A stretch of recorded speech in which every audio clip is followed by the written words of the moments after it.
Hello and welcome to Race Academy official. ਸਤਿ ਸ੍ਰੀ ਅਕਾਲ ਸਾਰਿਆਂ ਨੂੰ, ਨਮਸਤੇ, ਆਦਾਬ। ਸੋ ਅੱਜ ਆਪਾਂ ਅੱਗੇ ਪੜ੍ਹਨਾਗਾ ਪ੍ਰੀਐਮਬਲ ਬਾਰੇ, ਜਿਹਨੂੰ ਆਪਾਂ ਪੰਜਾਬੀ ਦੇ ਵਿੱਚ ਕਹਿੰਦੇ ਆ ਪ੍ਰਸਤਾਵਨਾ। So what do you mean by preamble? Basically preamble ਦੇ ਵਿੱਚ ਕੀ ਆ, ਇਹਦੇ ਵਿੱਚ ਕਿਹੜੇ ਕਿਹੜੇ ਕੀਵਰਡਸ ਆ, ਕਦੋਂ ਕਦੋਂ ਕੀਵਰਡਸ ਆ ਜਿਹੜੇ ਉਹਦੇ ਵਿੱਚ ਐਡ ਕੀਤੇ ਗਏ ਆ, ਓਰੀਜਨਲ ਦੇ ਵਿੱਚ ਕੀ ਸੀ, ਉਹਨਾਂ ਦਾ ਕੀ ਕੀ ਮੀਨਿੰਗ ਆ, ਸਾਰੀ ਆਪਾਂ ਇਸ ਵੀਡੀਓ ਦੇ ਵਿੱਚ ਚਰਚਾ ਕਰਾਂਗੇ। ਆਈ ਥਿੰਕ ਤੁਸੀਂ ਪਿਛਲੀਆਂ ਵੀਡੀਓ ਸਾਰੀਆਂ ਦੇਖੀਆਂ ਹੋਣਗੀਆਂ, वर्किंग ऑफ कॉन्स्टिट्यूएंट असैंबली तो उस तो बाद कमेटियां वगैरह तो आप MCQ कर ले। हालांकि होर MCQ भी अपडेट होंदे रहणगे, बस तुसीं रिवाइज करते जाओ। वो काम मेरा कि तुहाडा जिहड़ा पिछला उहनूं MCQ के तौर पर किवें तुहाडी रिविजन करवाउणी है, वो काम मेरा। पर तुहाडे च कमी ये नहीं होनी चाहिए कि तुसीं पिछले लैक्चर रिवाइज ही नहीं कर रहे। थोड़ा थोड़ा जेकर रिवाइज करते रहोगे तो पूरी पॉलिटी नूं रिवाइज करना कदे भी नहीं पऊगा, राइट। ये ना हो कि पेपर आ गया तो उस तो बाद सारे लैक्चर इकट्ठे देख रहे हो, सारे लैक्चर फिर रिवाइज कर रहे हो, एवें नहीं हो सकता, ना ही पॉसीबल है। सब कुछ नाल नाल करना चाहिए। सो बहुत वधिया ढंग दे नाल आपां कर रहे हैं हुण तक, तो प्रीएमबल नूं आपां पढ़दे हां। सो मेरा नाम है फनकार ते रेस अकैडमी ते तुहाडा सारिआं दा स्वागत है। जिहड़े नवें हैं उन्हां नूं मैं दस देना कि पिछले लैक्चर जरूर देख लो, तो जिहड़े पुराने हैं उन्हां नूं तां नाल नाल हदायत मैं दिंदे रहना। सो प्रीएमबल दे विच जिहड़े कीवर्ड्स आ उन्हां बारे आपां गल करांगे। प्रीएमबल बेसिकली की है? प्रीएमबल, प्री मतलब जिहड़ा पहला प्री फेस की जिवें आपां गल करदे ने, प्री फेस तो आया गा। बेसिकली कॉन्स्टिट्यूशन दे विच आपां प्री फेस का नाम ही प्रीएमबल कहने आगे। बेसिकली प्री फेस पहला फेस कहने का मतलब किसी भी बुक का जेकर तुसीं इंडैक्स देख लोगे तो तुहानूं उस बुक बारे जानकारी हो जूगी कि इस बुक दे विच की है, राइट। उस तरीके दे नाल प्रीएमबल है जिहड़ा वो पूरे कॉन्स्टिट्यूशन की समरी दसदा गा, पूरे कॉन्स्टिट्यूशन का एक निचोड़ दसदा कि ये कॉन्स्टिट्यूशन किस ते आधारित है, किस ते इहदा बेस टिकिया होया। इस करके आप कहने होने कि basic structure of the constitution is known as preamble, right हो गया। चलो तो हुण आप ओरिजिनल प्रीएमबल देखांगे तो अज दा प्रीएमबल देखांगे। अज दा प्रीएमबल तुसीं देख रहे हो ये है constitution of India, we the people of India having solemnly resolved to constitute India into sovereign, socialist, secular, democratic republic। ये तुसीं याद रखना गा। हुण कहोगे पंजाबी मीडियम वाले कि सारे इन्हां पंजाबी च की कहिंदे आ, अज मैं सारा कुछ पंजाबी मीडियम दे विच भी लैके आया। सो डू नॉट वरी, तुहानूं पंजाबी दे विच भी सारा कुछ मिलूगा। सो ये तुसीं याद रखना कि सोवरेन, सोशलिस्ट, डेमोक्रेटिक रिपब्लिक आ जिहड़ा ये अज दे कीवर्ड है। एज इट इज़ याद करने, पहला सोवरेन आउंदा, फिर सोशलिस्ट आउंदा, फिर सैकुलर आउंदा, ते फिर डेमोक्रेटिक, ते फिर रिपब्लिक आउंदा, राइट। तुसीं ये याद रखना। उस तो बाद एंड सारे सिटीजनस नूं सिक्योर करदा, to secure to all the citizens. Justice हो गया तुहाडा, जस्टिस तीन तरह की है, किहड़ी है? सोशल होगी, इकोनॉमिक होगी, जां फिर पोलीटिकल होगी, ये याद रखना गा। फिर लिबर्टी आ गई, लिबर्टी किन्ने तरह की है? 5, thought, expression, belief, faith and worship हो गया। इक्वैलिटी, इक्वैलिटी ऑल्सो 3 टाइप्स की है, राइट। सो ये तुसीं सारे याद रखने। फ्रेटरनिटी हो गया, भाईचारा। फ्रेटरनिटी दे विच आपां इंटीग्रिटी नूं बाद दे विच ऐड कीता, कदों ऐड कीता उहदे बारे आपां चर्चा करांगे गल, ठीक है। तो difference between unity and integrity ये भी पूछा जाता हुंदा भी पहला जदों यूनिटी सीगी तां इंटीग्रिटी नूं क्यों ऐड करना पिया, इहदे बारे आपां गल करांगे। सो 26 डे ऑफ नवंबर 1949 ये आपां अडॉप्ट कर लिया। ये याद रखना एज इट इज़ कि कॉन्स्टिट्यूशन दे विच किवें लिखिया होया 26 डे ऑफ नवंबर। ये पूछा जाता हुंदा कि कॉन्स्टिट्यूशन अपने प्रीएमबल दे विच डेट किवें लिखी हुई है। उत्थे आ जाऊगा नवंबर 26 1949, 26 नवंबर 1949, 26 डे ऑफ नवंबर 1949। इस तरीके नाल क्वेश्चन पूछा जा सकता। So as it is constitution दे प्रीएमबल नूं याद रखना। इत्थों कुछ भी क्वेश्चन जिवें भी पूछा जा सकता है। ये भी पूछा जाता होंदा भी सब तो लास्ट दे विच की आउंदा? फ्रेटरनिटी आउंदा। सब तो पहला की आउंदा गा? Justice आउंदा, right. सो इस तरीके नाल पूछा जा सकता गा। चलो तो हुण आपां ये अज दे कॉन्स्टिट्यूशन एक बारी देख लिया, आपां ओरिजिनल तो करांगे स्टार्ट। ओरिजिनल दे विच सोवरेन, डेमोक्रेटिक ते रिपब्लिक ही सी। की रह गया? सोशलिस्ट ते सैकुलर रह गया। सोशलिस्ट ते सैकुलर आपां बाद दे विच ऐड कीता गा। जेकर पूछा जाए कि ओरिजिनल प्रस्तावना, ओरिजिनल प्रीएमबल दे विच की सी, तां सोवरेन सी, डेमोक्रेटिक सी, रिपब्लिक सी। सोवरेन का मतलब प्रभु सत्ता, प्रभु सत्ता का मतलब तुसीं आज़ाद हो, तुहाडे ते ਕਿਸੇ ਦੀ ਵੀ ਡਿਪੈਂਡੈਂਸੀ ਨਹੀਂ ਹੈਗੀ, ਤੁਸੀਂ ਇੰਡੀਪੈਂਡੈਂਟ ਹੋ, ਤੁਸੀਂ ਆਪਣੇ ਕਾਨੂੰਨ ਲਾਅ ਬਣਾ ਸਕਦੇ ਹੋ, ਕੋਈ ਬਾਹਰ ਲਾ ਕੇ ਨਹੀਂ ਤੁਹਾਨੂੰ ਕਹੂਗਾ ਵੀ ਤੁਸੀਂ ਆਪਣੇ ਦੇਸ਼ ਦੇ ਵਿੱਚ ਇਹ ਕੁਛ ਕਰੋ। ਸੋਵਰਨ ਪ੍ਰਭੂ ਸੱਤਾ, ਡੈਮੋਕ੍ਰੈਟਿਕ ਲੋਕਤੰਤਰ, ਲੋਕਤੰਤਰ ਲੋਕਾਂ ਦੁਆਰਾ ਚੁਣੀ ਹੋਈ ਸਰਕਾਰ, ਲੋਕਾਂ ਕੋਲੇ ਪਾਵਰ ਆ, ਵੀ ਦਾ ਪੀਪਲ ਆਫ ਇੰਡੀਆ, ਲੋਕਾਂ ਕੋਲੇ ਪਾਵਰ ਹੈ ਕਿ ਲੋਕ ਆਪਣੇ ਨੁਮਾਇੰਦੇ ਰਿਪਰੈਜ਼ੈਂਟੇਟਿਵ ਲੋਕ ਸਭਾ ਰਾਜ ਸਭਾ 'ਚ ਭੇਜਦੇ ਆ। ਆਪਣਾ head of the state republic ਉਹ ਵੀ ਆਪਣਾ ਇਲੈਕਟਡ ਹੈ, ਹਾਲਾਂਕਿ ਉਹ ਇਨਡਾਇਰੈਕਟ ਇਲੈਕਸ਼ਨ ਹੁੰਦੀ ਹੈ, ਯਾਨੀ ਕਿ ਆਪਣੇ ਦੁਆਰਾ ਚੁਣਿੰਦੇ ਜਿਹੜੇ MP ਹੈ, ਰਿਪਰੈਜ਼ੈਂਟੇਟਿਵ ਹੈ, ਜਿਹੜੇ ਲੋਕ ਸਭਾ ਰਾਜ ਸਭਾ 'ਚ ਜਾਂਦੇ ਆ, ਉਹੀ ਆਪਣੇ ਪ੍ਰੈਜ਼ੀਡੈਂਟ ਨੂੰ ਚੁਣਦੇ ਆ। So president head of the state ਹੈ, ਫਸਟ ਸਿਟੀਜ਼ਨ ਜਿਹਨੂੰ ਆਪਾਂ ਕਹਿੰਦੇ ਆ। Basically head of the state ਵੀ ਲੋਕਾਂ ਦੁਆਰਾ ਹੀ ਚੁਣਿਆ ਗਿਆ, ਕਿਉਂਕਿ ਲੋਕਾਂ ਦੁਆਰਾ ਚੁਣੇ ਹੋਏ ਲੋਕਾਂ ਦੁਆਰਾ ਹੀ ਚੁਣਿਆ ਜਾਂਦਾ ਗਾ, ਰਾਈਟ ਆ। ਸੋ ਇਨਡਾਇਰੈਕਟ ਹੈ ਪਰ ਚੁਣਿਆ ਤਾਂ ਗਿਆ ਹੀ ਹੈ, ਨਾ ਕਿ ਆਪਾਂ UK ਵਾਂਗੂ ਕਹਿੰਦੇ ਕਿ ਉੱਥੇ ਰਾਣੀ ਹੀ ਉਹਦਾ ਵੰਸ਼ ਹੀ ਸਾਰਾ ਰਾਜ ਕਰ ਰਿਹਾ ਹੈਗਾ। ਨੋਮੀਨਲ ਹੈਡ ਹੈ ਪ੍ਰੈਜ਼ੀਡੈਂਟ, ਸੋ ਰਿਪਬਲਿਕ ਹੋ ਗਿਆ। ਸੋ ਇਹਦੇ ਬਾਰੇ ਆਪਾਂ ਚਰਚਾ ਕਰਾਂਗੇ। ਸੋ ਅੱਜ ਦਾ ਯਾਨੀ ਕਿ ਕਨਸਟੀਟਿਊਸ਼ਨ ਜਿਹੜਾ ਬਣ ਗਿਆ ਉਹ ਕੀ ਬਣ ਗਿਆ, ਸੌਰੀ ਅੱਜ ਦਾ ਕਹਿ ਗਿਆ ਮੈਂ, ਜਿਹੜਾ ਓਰੀਜਨਲ ਸੀਗਾ ਅੱਜ ਦਾ ਤਾਂ ਆਪਾਂ ਪੜ੍ਹ ਹੀ ਲਿਆ। ਜਿਹੜਾ 26 ਜਨਵਰੀ 1950 ਵੇਲੇ ਸੀਗਾ ਉਹ ਦੇਖ ਲਓ ਕੀ ਹੈ। ਵੀ ਦਾ ਪੀਪਲ ਆਫ ਇੰਡੀਆ ਪੁੱਛਿਆ ਜਾ ਸਕਦਾ ਵੀ 26 ਜਨਵਰੀ ਵੇਲੇ ਕਿਵੇਂ ਸੀਗਾ ਆਪਣਾ, ਤਾਂ ਉਹਦੇ ਵਿੱਚ ਸੋਵਰਨ ਡੈਮੋਕ੍ਰੈਟਿਕ ਰਿਪਬਲਿਕ ਦਿਖ ਰਿਹਾ ਹੈਗਾ, and to secure all its citizen.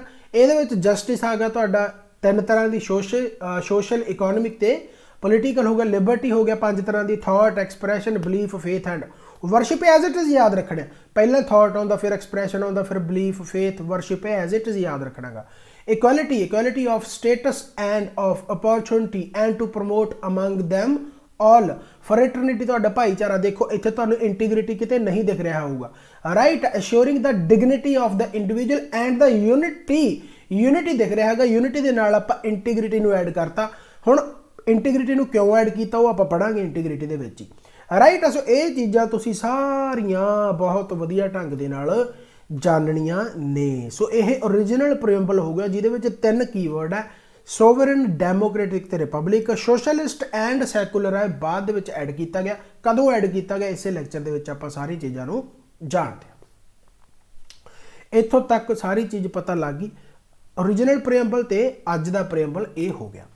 ਹੁਣ ਆਪਾਂ ਗੱਲ ਕਰਾਂਗੇ ਕਿ ਬੇਸਿਕਲੀ ਜਿਹੜੇ ਕੀਵਰਡਸ ਆ ਇਹਦਾ ਪ੍ਰੀਐਮਬਲ, ਇਹ ਇੱਕ ਤਰ੍ਹਾਂ ਗ੍ਰਾਫ ਦੇ ਵਿੱਚ ਸਮਝ ਲੈਣਾ ਤਾਂ ਕਿ ਤੁਹਾਡੇ ਯਾਦ ਕਰਨਾ ਸੌਖਾ ਹੋ ਜਾਵੇ। ਜੇਕਰ ਪਹਿਲਾਂ ਮੈਂ ਦੇਖਾਂ ਸਾਰਿਆਂ ਨਾਲ ਪਹਿਲਾਂ ਸੋਵਰਨ ਆ ਜਾਂਦਾ, ਪ੍ਰਭੂ ਸੱਤਾ ਆ ਜਾਂਦੀ ਤੁਹਾਡੀ, ਇਸ ਤੋਂ ਬਾਅਦ ਆ ਗਿਆ ਸੋਸ਼ਲਿਸਟ ਜਿਹਨੂੰ ਆਪਾਂ ਸਮਾਜਵਾਦੀ ਕਹਿੰਦੇ ਆ, ਸੈਕੂਲਰ ਆ ਗਿਆ, ਸੈਕੂਲਰ ਦਾ ਮਤਲਬ ਤੁਹਾਡਾ ਹੋ ਗਿਆ ਧਰਮ ਨਿਰਪੱਖ ਹੋ ਗਿਆ, ਡੈਮੋਕ੍ਰੈਟਿਕ ਯਾਨੀ ਕਿ ਲੋਕਤੰਤਰ ਹੋ ਗਿਆ, ਐਂਡ ਰਿਪਬਲਿਕ ਦਾ ਮਤਲਬ ਤੁਹਾਡਾ ਹੈਡ ਆਫ ਸਟੇਟ ਆ ਜਿਹੜਾ ਉਹ ਇਲੈਕਟ ਕੀਤਾ ਹੋਇਆ ਯਾਨੀ ਕਿ ਆਪਣਾ ਪ੍ਰੈਜ਼ੀਡੈਂਟ ਹੋ ਗਿਆ, ਠੀਕ ਹੈ। ਇਹਦੇ ਬਾਰੇ ਆਪਾਂ ਗੱਲ ਕਰਦੇ ਹਾਂ।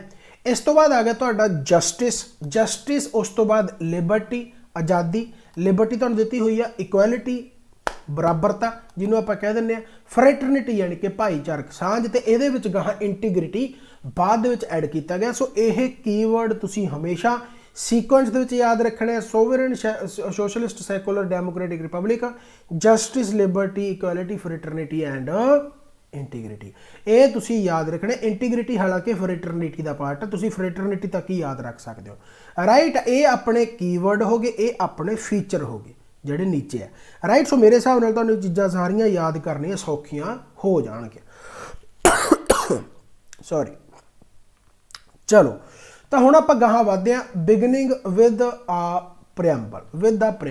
ਪ੍ਰੀਐਮਬਲ ਬੇਸਿਕਲੀ ਕੀ ਆ? ਸਭ ਤੋਂ ਪਹਿਲਾਂ ਜਿਹੜਾ ਪ੍ਰੀਐਮਬਲ ਆ ਉਹ ਅਮਰੀਕਨ ਕਨਸਟੀਟਿਊਸ਼ਨ ਦੇ ਵਿੱਚ ਆਇਆ। ਕੁਐਸਚਨ ਪੁੱਛਿਆ ਜਾਂਦਾ ਹੁੰਦਾ ਵੀ ਪ੍ਰੀਐਮਬਲ ਦਾ ਕਨਸੈਪਟ ਆ ਜਿਹੜਾ ਸਭ ਤੋਂ ਪਹਿਲਾਂ ਕਿਹਨੇ ਅਡਾਪਟ ਕੀਤਾ?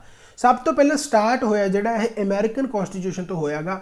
ਮੈਨੀ ਕੰਟਰੀਜ਼ ਇਨਕਲੂਡਿੰਗ ਇੰਡੀਆ ਜਿਹਦੇ ਵਿੱਚ ਵੀ ਆ ਜਾਂਦਾ ਫੋਲੋਡ ਦਿਸ ਪ੍ਰੈਕਟਿਸ। ਉਸ ਤੋਂ ਬਾਅਦ ਇੰਡੀਆ ਦੇ ਨਾਲ ਹੋਰ ਵੀ ਕੰਟਰੀ ਜਿਹੜੇ ਪ੍ਰੀਐਮਬਲ ਪ੍ਰਸਤਾਵਨਾ ਲਿਖਣ ਲੱਗ ਗਏ ਆਪਣੇ ਕਨਸਟੀਟਿਊਸ਼ਨ ਤੋਂ ਬਾਅਦ, ਰਾਈਟ। ਯਾਨੀ ਕਿ ਪ੍ਰੀਐਮਬਲ ਆ ਜਿਹੜਾ ਉਹ ਰੈਫਰ ਕਰਦਾ ਹੈਗਾ ਇੰਟਰੋਡਕਸ਼ਨ ਪ੍ਰੀਫੇਸ ਟੂ ਦਾ ਕਨਸਟੀਟਿਊਸ਼ਨ ਦੀ ਪ੍ਰੀਫੇਸ ਨੂੰ ਦਰਸਾਉਂਦਾ ਹੈਗਾ। ਇਟ ਕੰਟੇਨਸ ਦਾ ਸਮਰੀ ਜਾਂ ਅਸੈਂਸ ਕਹਿ ਲਓ ਆਫ ਦਾ ਕਨਸਟੀਟਿਊਸ਼ਨ, ਉਹਨੂੰ ਇਹ ਦਰਸਾਉਂਦਾ ਹੈ।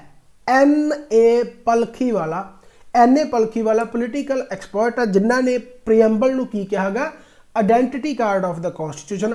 ਡਾਇਰੈਕਟ ਕੁਐਸਚਨ ਇੱਥੋਂ ਪੁੱਛਿਆ ਜਾਂਦਾ ਤੇ ਬਹੁਤ ਵਾਰੀ ਡਾਇਰੈਕਟ ਕੁਐਸਚਨ ਇਹ ਐਗਜ਼ਾਮ ਦੇ ਵਿੱਚ ਪੁੱਛਿਆ ਗਿਆ ਵੀ ਹੈ। ਨਾਮ ਕੀ ਆ? N.A. ਪਲਖੀ ਵਾਲਾ, ਜਿਹੜੇ ਕਿ ਪੋਲੀਟੀਕਲ ਐਕਸਪਰਟ ਹੈ, called preamble as the identity card of the constitution. Punjabi ਦੇ ਵਿੱਚ ਉਹੀ ਸਾਰਾ ਕੁਝ ਲਿਖਿਆ ਗਿਆ, ਇਹਨੂੰ ਪੜ੍ਹ ਲਿਓ ਪੰਜਾਬੀ ਮੀਡੀਅਮ ਵਾਲੇ। ਅਮਰੀਕੀ ਸੰਵਿਧਾਨ ਮੈਂ ਇੱਕ ਵਾਰੀ ਪੜ੍ਹਦੇ ਨੇ, ਇਸ ਤੋਂ ਬਾਅਦ ਸਾਰਾ ਤੁਸੀਂ ਆਪਣੇ ਪੜ੍ਹ ਲਿਓ। ਅਮਰੀਕੀ ਸੰਵਿਧਾਨ ਦੀ ਸ਼ੁਰੂਆਤ ਆ ਜਿਹੜੀ ਸਭ ਤੋਂ ਪਹਿਲਾਂ ਪ੍ਰਸਤਾਵਨਾ ਤੋਂ ਹੋਈ ਹੈ। ਭਾਰਤ ਸਮੇਤ ਕਈ ਦੇਸ਼ਾਂ ਨੇ ਇਸ ਪ੍ਰਥਾ ਨੂੰ ਅਪਣਾ ਲਿਆ। ਪ੍ਰਸਤਾਵਨਾ ਸ਼ਬਦ ਸੰਵਿਧਾਨ ਦੀ ਜਾਣ ਪਛਾਣ ਜਾਂ ਪੂਰਵ ਪੇਸ਼ ਕਰਨ ਵੱਲ ਹੈ। ਇਸ ਸੰਵਿਧਾਨ ਦਾ ਸਾਰ ਜਾਂ ਸ਼ਾਮਲ ਹੈ। ਐਨੇ ਪਲਖੀ ਵਾਲਾ ਜਿਹੜੇ ਹੈਗੇ ਆ ਪ੍ਰਸਤਾਵਨਾ ਨੂੰ ਸੰਵਿਧਾਨ ਦਾ ਪਛਾਣ ਪੱਤਰ ਕਿਹਾ। ਓਕੇ, ਖੁਸ਼ ਹੋ ਪੰਜਾਬੀ ਮੀਡੀਅਮ ਵਾਲਿਓ, ਰਾਈਟ। ਸੋ ਬਹੁਤ ਡਿਮਾਂਡ ਆ ਰਹੀ ਸੀ ਕਿ ਪੰਜਾਬੀ ਦੇ ਵਿੱਚ ਲਿਖਾ ਦਿਓ, ਪੰਜਾਬੀ ਦੇ ਵਿੱਚ, ਇਹ ਤੁਸੀਂ ਨੋਟ ਕਰ ਸਕਦੇ ਹੋ। ਇਸ ਤੋਂ ਬਾਅਦ ਆਪਾਂ ਆਬਜੈਕਟਿਵ ਰੈਜ਼ੋਲੂਸ਼ਨ ਦੀ ਗੱਲ ਕਰਦੇ ਆ ਵੀ ਜਿਹੜਾ ਪ੍ਰੀਐਮਬਲ ਆ ਉਹਦਾ ਬੇਸ ਕੀ ਆ, ਪ੍ਰੀਐਮਬਲ ਆਪਣਾ ਆਇਆ ਕਿੱਥੋਂ ਆ। ਯਾਦ ਹੋਊਗਾ ਤੁਹਾਡੇ ਡੇਟਾਂ ਜਿਹੜੀਆਂ ਮੈਂ ਪਹਿਲਾਂ ਤੁਹਾਡੇ ਯਾਦ ਕਰਵਾਈਆਂ ਵੀ ਹੈ ਕਿ ਪਹਿਲੀ ਮੀਟਿੰਗ 9/11 ਯਾਨੀ ਕਿ 9 ਦਸੰਬਰ ਨੂੰ ਹੁੰਦੀ ਹੈ। ਉਸ ਤੋਂ ਬਾਅਦ ਫਿਰ 11 ਦਸੰਬਰ ਨੂੰ ਹੁੰਦੀ ਹੈ, 11 ਦਸੰਬਰ 1946। ਉਸ ਤੋਂ ਬਾਅਦ 13 ਦਸੰਬਰ 1946 ਨੂੰ ਜਿਹੜਾ ਪਹਿਲਾ ਸੈਸ਼ਨ ਹੁੰਦਾ, ਕਿਉਂਕਿ ਇਸ ਤੋਂ ਪਹਿਲਾਂ 2 ਮੀਟਿੰਗਾਂ ਸੀਗੀਆਂ। ਪਹਿਲੇ ਦੇ ਵਿੱਚ ਆਪਾਂ ਟੈਂਪਰੇਰੀ ਪ੍ਰੈਜ਼ੀਡੈਂਟ ਚੁਣਦੇ ਹਾਂ ਸਚਿਨ ਸਿਨਹਾ ਨੂੰ, ਉਸ ਤੋਂ ਬਾਅਦ ਆਪਾਂ 11 ਦਸੰਬਰ ਨੂੰ ਪਰਮਾਨੈਂਟ ਪ੍ਰੈਜ਼ੀਡੈਂਟ ਜਿਹੜੇ ਆਪਣੇ ਡਾਕਟਰ ਰਜਿੰਦਰ ਪ੍ਰਸਾਦ ਦਾ, ਨਾਲ ਉਹਨਾਂ ਦੇ ਸੈਕਟਰੀ ਵਗੈਰਾ, ਐਡਵਾਈਜ਼ਰ ਵਗੈਰਾ ਵੀ ਹੋ ਜਾਂਦੇ ਆ। ਤੇ ਫਿਰ 13 ਦਸੰਬਰ ਨੂੰ ਪਹਿਲਾ ਸੈਸ਼ਨ ਲੱਗਦਾ ਗਾ ਜਿਹਦੇ ਵਿੱਚ ਜਵਾਹਰ ਲਾਲ ਨਹਿਰੂ ਜਿਹੜੇ ਆਬਜੈਕਟਿਵ ਰੈਜ਼ੋਲੂਸ਼ਨ ਪੇਸ਼ ਕਰਦੇ ਆ ਤੇ ਇਸੇ ਨੂੰ ਅੱਗੇ ਜਾ ਕੇ ਆਪਾਂ ਪ੍ਰੀਐਮਬਲ ਕਹਿਣ ਲੱਗ ਗਏ। ਸੋ ਯਾਦ ਰੱਖਣਾ ਗਾ ਕਿ ਆਬਜੈਕਟਿਵ ਰੈਜ਼ੋਲੂਸ਼ਨ ਕਿਹਨਾਂ ਦੁਆਰਾ ਪੇਸ਼ ਕੀਤਾ ਗਿਆ ਤੇ ਕਦੋਂ ਪੇਸ਼ ਕੀਤਾ ਗਿਆ। ਇਸ ਤੋਂ ਬਾਅਦ ਪ੍ਰੀਐਮਬਲ ਦੇ ਵਿੱਚ ਹੁਣ ਤੱਕ ਅਮੈਂਡਮੈਂਟ ਇੱਕ ਹੀ ਹੋਈ ਹੈ। ਇਹ ਵੀ ਪੁੱਛਿਆ ਜਾਂਦਾ ਹੁੰਦਾ ਕੁਐਸਚਨ ਵੀ ਆਪਣੇ ਪ੍ਰੀਐਮਬਲ ਦੇ ਵਿੱਚ ਕਿੰਨੀਆਂ ਜ਼ਿਆਦਾ ਅਮੈਂਡਮੈਂਟਾਂ ਹੋ ਚੁੱਕੀਆਂ। ਸਿਰਫ ਇੱਕ ਹੀ ਅਮੈਂਡਮੈਂਟ ਹੋਈ ਆ ਜਿਹੜੀ ਕਿ 42ਵੀਂ ਅਮੈਂਡਮੈਂਟ ਆ 1976 ਦੇ ਵਿੱਚ, ਤੇ ਇਹਦੇ ਵਿੱਚ ਹੀ ਆਪਾਂ 3 ਨਵੇਂ ਵਰਡ ਐਡ ਕੀਤੇ ਆ। ਕਿਹੜੇ ਆ? ਸੋਸ਼ਲਿਸਟ ਹੋ ਗਿਆ ਤੁਹਾਡਾ, ਸੈਕੂਲਰ ਹੋ ਗਿਆ ਤੁਹਾਡਾ, ਇੰਟੀਗ੍ਰਿਟੀ ਹੋ ਗਿਆ। ਇਹ ਹਮੇਸ਼ਾ ਯਾਦ ਰੱਖਣੇ ਨੇ। ਸਮਾਜਿਕ ਸੂਚੀ, ਧਰਮ ਨਿਰਪੱਖ ਤੇ ਫਿਰ ਤੁਹਾਡਾ ਆ ਗਿਆ ਅਖੰਡਤਾ। ਸੋ ਇਹ ਤੁਸੀਂ ਯਾਦ ਰੱਖਣਾ ਜਿਹੜੇ ਕਿ 42ਵੇਂ ਸੰਸ਼ੋਧਨ ਦੇ ਵਿੱਚ 1976 ਦੇ ਵਿੱਚ ਐਡ ਕੀਤੇ ਗਏ ਪ੍ਰਸਤਾਵਨਾ ਦੇ ਵਿੱਚ। ਇਸ ਤੋਂ ਬਾਅਦ ਆ ਗਿਆ ਇਨਗਰੀਡੀਐਂਟਸ ਆਫ ਦਾ ਪ੍ਰੀਐਮਬਲ, ਯਾਨੀ ਕਿ ਆਪਾਂ ਪ੍ਰੀਐਮਬਲ ਦੇ ਵਿੱਚ ਫੀਚਰਸ ਬਾਰੇ ਜਾਣਦੇ ਹਾਂ ਕਿ ਇਹਦੇ ਕੀ ਕੀ ਫੀਚਰਸ ਹੈ। ਇਨਗਰੀਡੀਐਂਟਸ ਕੀ ਹੈ, ਰਾਈਟ। ਇਨਗਰੀਡੀਐਂਟ ਦਾ ਮਤਲਬ ਕਿਹੜੀਆਂ ਚੀਜ਼ਾਂ ਇਹਦੇ ਵਿੱਚ ਪਾਈਆਂ ਗਈਆਂ। ਆਪਾਂ ਕਿਸੇ ਵੀ ਜਦੋਂ ਕੋਈ ਚੀਜ਼ ਬਣਾਉਣੇ ਆ, ਚਾਹੇ ਕੋਈ ਮੰਨ ਲਓ ਕਿਸੇ ਨੇ ਚਾਹ ਬਣਾਈ ਹੈ ਤਾਂ ਉਹਦੇ ਵਿੱਚ ਆਪਾਂ ਪੁੱਛ ਸਕਦੇ ਕਿ ਇਹਦੇ ਵਿੱਚ ਕੀ ਇਨਗਰੀਡੀਐਂਟ ਆ। ਜਾਂ ਤੁਸੀਂ ਕਿਸੇ ਹੋਟਲ ਦੇ ਵਿੱਚ ਜਾਂਦੇ ਹੋ, ਰੈਸਟੋਰੈਂਟ ਦੇ ਵਿੱਚ ਜਾਂਦੇ ਹੋ ਤਾਂ ਉੱਥੇ ਜਾ ਕੇ ਵੀ ਪੁੱਛਦੇ ਹੋ ਇਹਦੇ ਵਿੱਚ ਇਨਗਰੀਡੀਐਂਟ ਕੀ ਪਾਇਆ। ਸੋ ਇਨਗਰੀਡੀਐਂਟ ਮਤਲਬ ਪ੍ਰੀਐਮਬਲ ਦੇ ਵਿੱਚ ਕੀ ਕੁਝ ਪਾਇਆ ਹੋਇਆ, ਉਹਦੇ ਬਾਰੇ ਆਪਾਂ ਚਰਚਾ ਕਰਦੇ ਹਾਂ। ਸੋਰਸ ਆਫ ਅਥਾਰਟੀ, ਪਹਿਲੀ ਗੱਲ ਤਾਂ ਸਭ ਤੋਂ ਪਹਿਲਾਂ ਕੁਐਸਚਨ ਪੁੱਛਿਆ ਜਾਂਦਾ ਵੀ ਜਿਹੜਾ ਪ੍ਰੀਐਮਬਲ ਹੈ ਇਹ ਲਿਆ ਕਿੱਥੋਂ ਗਿਆ, ਇਹਦਾ ਸੋਰਸ ਕੀ ਹੈ, ਇਹਦੀ ਸੋਰਸ ਆਫ ਅਥਾਰਟੀ ਯਾਨੀ ਕਿ ਅਥਾਰਟੀ ਕਿਹਨੇ ਦਿੱਤੀ ਹੈ, ਪੀਪਲ ਆਫ ਇੰਡੀਆ ਨੇ। ਹੁਣ ਤੁਹਾਡੇ ਯਾਦ ਹੋਊਗਾ ਕਿ ਜਦੋਂ ਆਪਾਂ ਡਰਾਫਟ ਨੂੰ ਪਬਲਿਸ਼ ਕੀਤਾ ਸੀਗਾ, ਯਾਦ ਹੈ ਫੈਬਰਰੀ 1948 ਦੇ ਵਿੱਚ ਡਰਾਫਟ ਨੂੰ ਜਦੋਂ ਪਬਲਿਸ਼ ਕੀਤਾ ਸੀ ਤਾਂ ਉੱਥੇ ਮੈਂ ਦੱਸਿਆ ਸੀਗਾ ਕਿ ਪਹਿਲੀ ਪਬਲਿਸ਼ਮੈਂਟ ਤੋਂ ਬਾਅਦ ਉਹਨੂੰ ਕ੍ਰਿਟਿਸਿਜ਼ਮ ਵਾਸਤੇ, ਸੁਜੈਸ਼ਨ ਵਾਸਤੇ, ਯਾਨੀ ਕਿ ਉਹਦੇ ਤੇ ਤੁਸੀਂ ਕਹਿ ਸਕਦੇ ਹੋ ਵੀ ਕਮੈਂਟ ਕਰਨ ਵਾਸਤੇ ਉਹ ਲੋਕਾਂ ਦੇ ਵਿੱਚ ਛੱਡਿਆ ਗਿਆ ਸੀ। ਤੇ ਮੈਂ ਦੱਸਿਆ ਸੀਗਾ ਕਿ ਉਹ ਲੋਕ ਕੌਣ ਸੀ, ਲੋਕਾਂ ਦੇ ਚੁਣੇ ਹੋਏ ਨੁਮਾਇੰਦੇ ਹੀ ਸੀ। ਹਾਲਾਂਕਿ ਇਹ ਕ੍ਰਿਟਿਸਿਜ਼ਮ ਦੇ ਵਿੱਚ ਆ ਜਾਂਦਾ ਕਿ ਜਿਹੜਾ ਸੋਰਸ ਅਥਾਰਟੀ ਹੈ ਉਹ ਪੀਪਲ ਆਫ ਇੰਡੀਆ ਤਾਂ ਹੈਗਾ, ਬਟ ਫਿਰ ਵੀ ਉਹ ਪੀਪਲ ਆਫ ਇੰਡੀਆ ਦੀ ਥਾਂ ਤੇ ਉਸ ਟਾਈਮ ਤੇ ਕਾਂਗਰਸ ਦੇ ਮੈਂਬਰ ਸੀ, ਕਿਉਂਕਿ ਉਸ ਟਾਈਮ ਤੇ ਅਡਲਟ ਫਰੈਂਚਾਈਜ਼ੀ ਤਾਂ ਹੈ ਹੀ ਨਹੀਂ ਸੀ। 18 ਸਾਲ ਤੋਂ ਉਮਰ, ਜਿਵੇਂ ਅੱਜ ਹਰ ਕੋਈ ਵੋਟ ਕਰ ਸਕਦਾ 18 ਸਾਲ ਤੋਂ ਉੱਪਰ, ਉਦੋਂ ਐਵੇਂ ਥੋੜੀ ਸੀ। ਉਹ ਤਾਂ ਬਹੁਤ ਘੱਟ ਮੈਂਬਰ ਸੀ ਜਿਨ੍ਹਾਂ ਨੇ ਸੁਜੈਸ਼ਨ ਦਿੱਤੇ ਆ, ਜਿਨ੍ਹਾਂ ਨੇ ਕ੍ਰਿਟਿਸਿਜ਼ਮ ਕੀਤਾ, ਜਿਨ੍ਹਾਂ ਨੇ ਕਮੈਂਟ ਕੀਤੇ ਆ, ਰਾਈਟ ਹੈ ਨਾ। I am sorry. So people of India ਇਹ ਕ੍ਰਿਟਿਸਿਜ਼ਮ ਦੇ ਵਿੱਚ ਆ ਜਾਂਦਾ। ਖੈਰ ਜ਼ਿਆਦਾ ਜਦੋਂ ਆਪਾਂ ਡਿਸਕ੍ਰਿਪਸ਼ਨ ਦੇ ਵਿੱਚ ਲਿਖਦੇ ਹਾਂ ਜਾਂ ਇੰਟਰਵਿਊ ਦੇ ਵਿੱਚ ਬਹਿੰਦੇ ਹਾਂ ਤਾਂ ਉਦੋਂ ਆਪਾਂ ਨੂੰ ਦੱਸਣਾ ਪੈਂਦਾ ਕਿ ਪ੍ਰੀਐਮਬਲ ਦੇ ਵਿੱਚ ਕੀ ਕਮੀ ਹੈ। ਤਾਂ ਸਭ ਤੋਂ ਪਹਿਲਾਂ ਕਮੀ ਇਹ ਬਣ ਜਾਂਦੀ ਹੈ ਕਿ ਸਰ ਜਿਹੜਾ ਆਪਣਾ ਕਨਸਟੀਟਿਊਸ਼ਨ ਬਣਿਆਗਾ ਇਹ ਪੂਰੇ ਲੋਕਾਂ ਦਾ ਯਾਨੀ ਕਿ ਸੋਚ ਕਰਨ ਨਹੀਂ ਹੈਗਾ। ਕੁਝ ਪਾਰਟਿਕੂਲਰ ਲੀਡਰ ਸੀਗੇ ਜਿਨ੍ਹਾਂ ਨੇ ਕਨਸਟੀਟਿਊਸ਼ਨ ਨੂੰ ਬਣਾਇਆ ਤੇ ਉਹਨਾਂ ਨੇ ਆਪਸ ਦੇ ਵਿੱਚ ਯਾਨੀ ਕਿ ਫੈਸਲੇ ਕਰਕੇ, ਹਾਲਾਂਕਿ ਲੋਕਾਂ ਦੇ ਹਿੱਤਾਂ ਨੂੰ ਦੇਖ ਕੇ ਹੀ ਇਹਨਾਂ ਨੇ ਕਨਸਟੀਟਿਊਸ਼ਨ ਬਣਾਇਆ ਗਿਆ ਤੇ ਮੋਸਟ ਪ੍ਰੋਬੇਬਲੀ ਆਪਣਾ ਕਨਸਟੀਟਿਊਸ਼ਨ ਬਹੁਤ ਕੰਟਰੀ ਤੋਂ ਵਧੀਆ ਹੈਗਾ, ਰਾਈਟ। ਪਰ ਫਿਰ ਵੀ ਕਮੀਆਂ ਤਾਂ ਹਰ ਚੀਜ਼ ਦੇ ਵਿੱਚ ਹੁੰਦੀਆਂ। ਸੋ ਪੀਪਲ ਆਫ ਇੰਡੀਆ ਨੂੰ ਦਰਸਾਉਂਦਾ ਗਿਆ, ਇਹਦਾ ਸੋਰਸ ਪੀਪਲ ਆਫ ਇੰਡੀਆ ਹੀ ਹੈ। ਇਸ ਤੋਂ ਬਾਅਦ ਆ ਗਿਆ ਜੀ nature of Indian state. Nature of Indian state ਮਤਲਬ ਆਪਣੀ ਇੰਡੀਅਨ ਸਟੇਟ ਕੀ ਹੈ। ਹੁਣ ਆਪਣੇ ਦੇ ਵਿੱਚ ਸੋਸ਼ਲਿਸਟ ਵੀ ਆ ਚੁੱਕਿਆ, ਸੈਕੂਲਰ ਵੀ ਆ ਚੁੱਕਿਆ, ਯਾਨੀ ਕਿ ਆਪਣੇ ਜਿਹੜੇ ਨਿਊ ਕੀਵਰਡਸ ਹੈ ਉਹ ਸੋਵਰਨ ਹੈ, ਸੋਸ਼ਲਿਸਟ ਹੈ, ਸੈਕੂਲਰ ਹੈ, ਡੈਮੋਕ੍ਰੈਟਿਕ ਹੈ, ਰਿਪਬਲਿਕ ਹੈ। ਪ੍ਰਭੂ ਸੱਤਾ ਆਪਾਂ ਆਜ਼ਾਦ ਹੈ, ਸੋਸ਼ਲਿਸਟ ਆਪਾਂ ਸਮਾਜਵਾਦੀ ਹੈ, ਸੈਕੂਲਰ ਦਾ ਮਤਲਬ ਤੁਹਾਡੀ ਧਰਮ ਨਿਰਪੱਖ ਹੈ, ਤੇ ਡੈਮੋਕ੍ਰੈਟਿਕ ਤੁਹਾਡਾ ਹੋ ਗਿਆ ਲੋਕਤੰਤਰ ਹੈ, ਰਿਪਬਲਿਕ ਤੁਹਾਡਾ ਹੋ ਗਿਆ ਹੈੱਡ ਆਫ ਦਾ ਸਟੇਟ ਜਿਹੜਾ ਹੈਗਾ ਉਹ ਇਲੈਕਟ ਕੀਤਾ ਹੋਇਆਗਾ।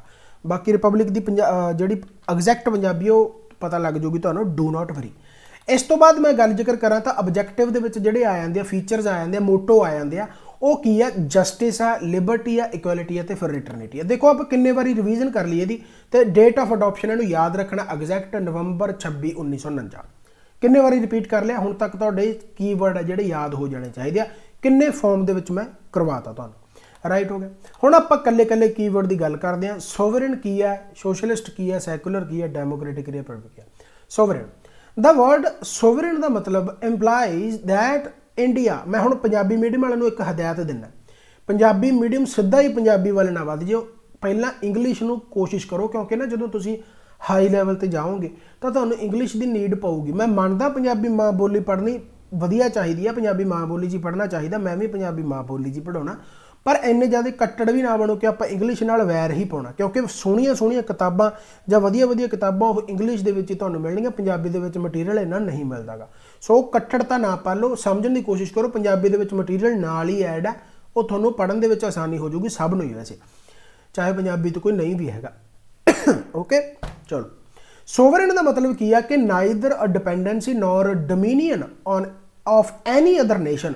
कहने का मतलब ये आप किसी नेशन ते आपां मतलब कोई भी नेशन अपना डिपेंड नहीं, अपने ते आपां उते डिपेंड नहीं हैगे, ना ही किसी दी डोमीनियन है, अपनी आप दी सरकार, आप इंडिपेंडेंट स्टेट है। There is no authority above it, अपने दे उत्ते कोई नहीं हैगा।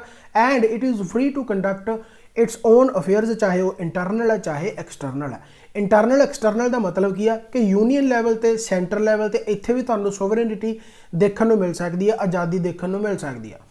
फॉर एग्जाम्पल जिवें आपां करोना काल की टाइम पीरियड की गल कर ली, हुण करोना दे विच तो सेंटर ने अपने फैसले सुनाए, सेंटर ने अपना लॉकडाउन लगाया, तो स्टेट्स की उत्थे तुहानूं आज़ादी देखने को मिली होगी। सेंटर ने आई थिंक 22 या 21 मार्च जो भी सी डेट, 24 मार्च आई थिंक, यानी कि उन्होंने लॉकडाउन लाया, उस तो पहला ही पंजाब दे विच करफ्यू लग चुकिया सी। सो कहने का मतलब इत्थे पंजाब ने अपनी आज़ादी नूं शो कीता गा, राइट है ना। सो इंटरनल ते एक्सटर्नल लैवल ते भी तुसीं सोवरेनिटी देख सकते हो। हालांकि आपां क्वासी फैडरल है, जिहड़ी यानी कि पावर्स आ वो डिस्ट्रीब्यूट कीतियां होईयां सेंटर ते स्टेट्स दे विच, कोआर्डीनेशन के अकॉर्डिंग आपां सेंटर ते स्टेट्स काम करदियां गईयां, पर फिर भी तुसीं किते ना किते देख सकते हो भी स्टेट्स कोले पावर इहो जिहियां हैगियां जिथे वो अपने फैसले सेंटर तो पहला या सेंटर तो बाद कर सकते हैं।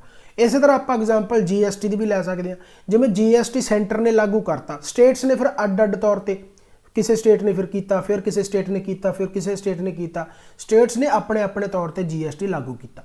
सो इस तरीके नाल तुसीं देख सकते हो कि स्टेट्स भी अपनियां जिहड़ियां की कहते हैं आज़ादी अपनी रखते हैं। सोवरेन का मतलब यही है।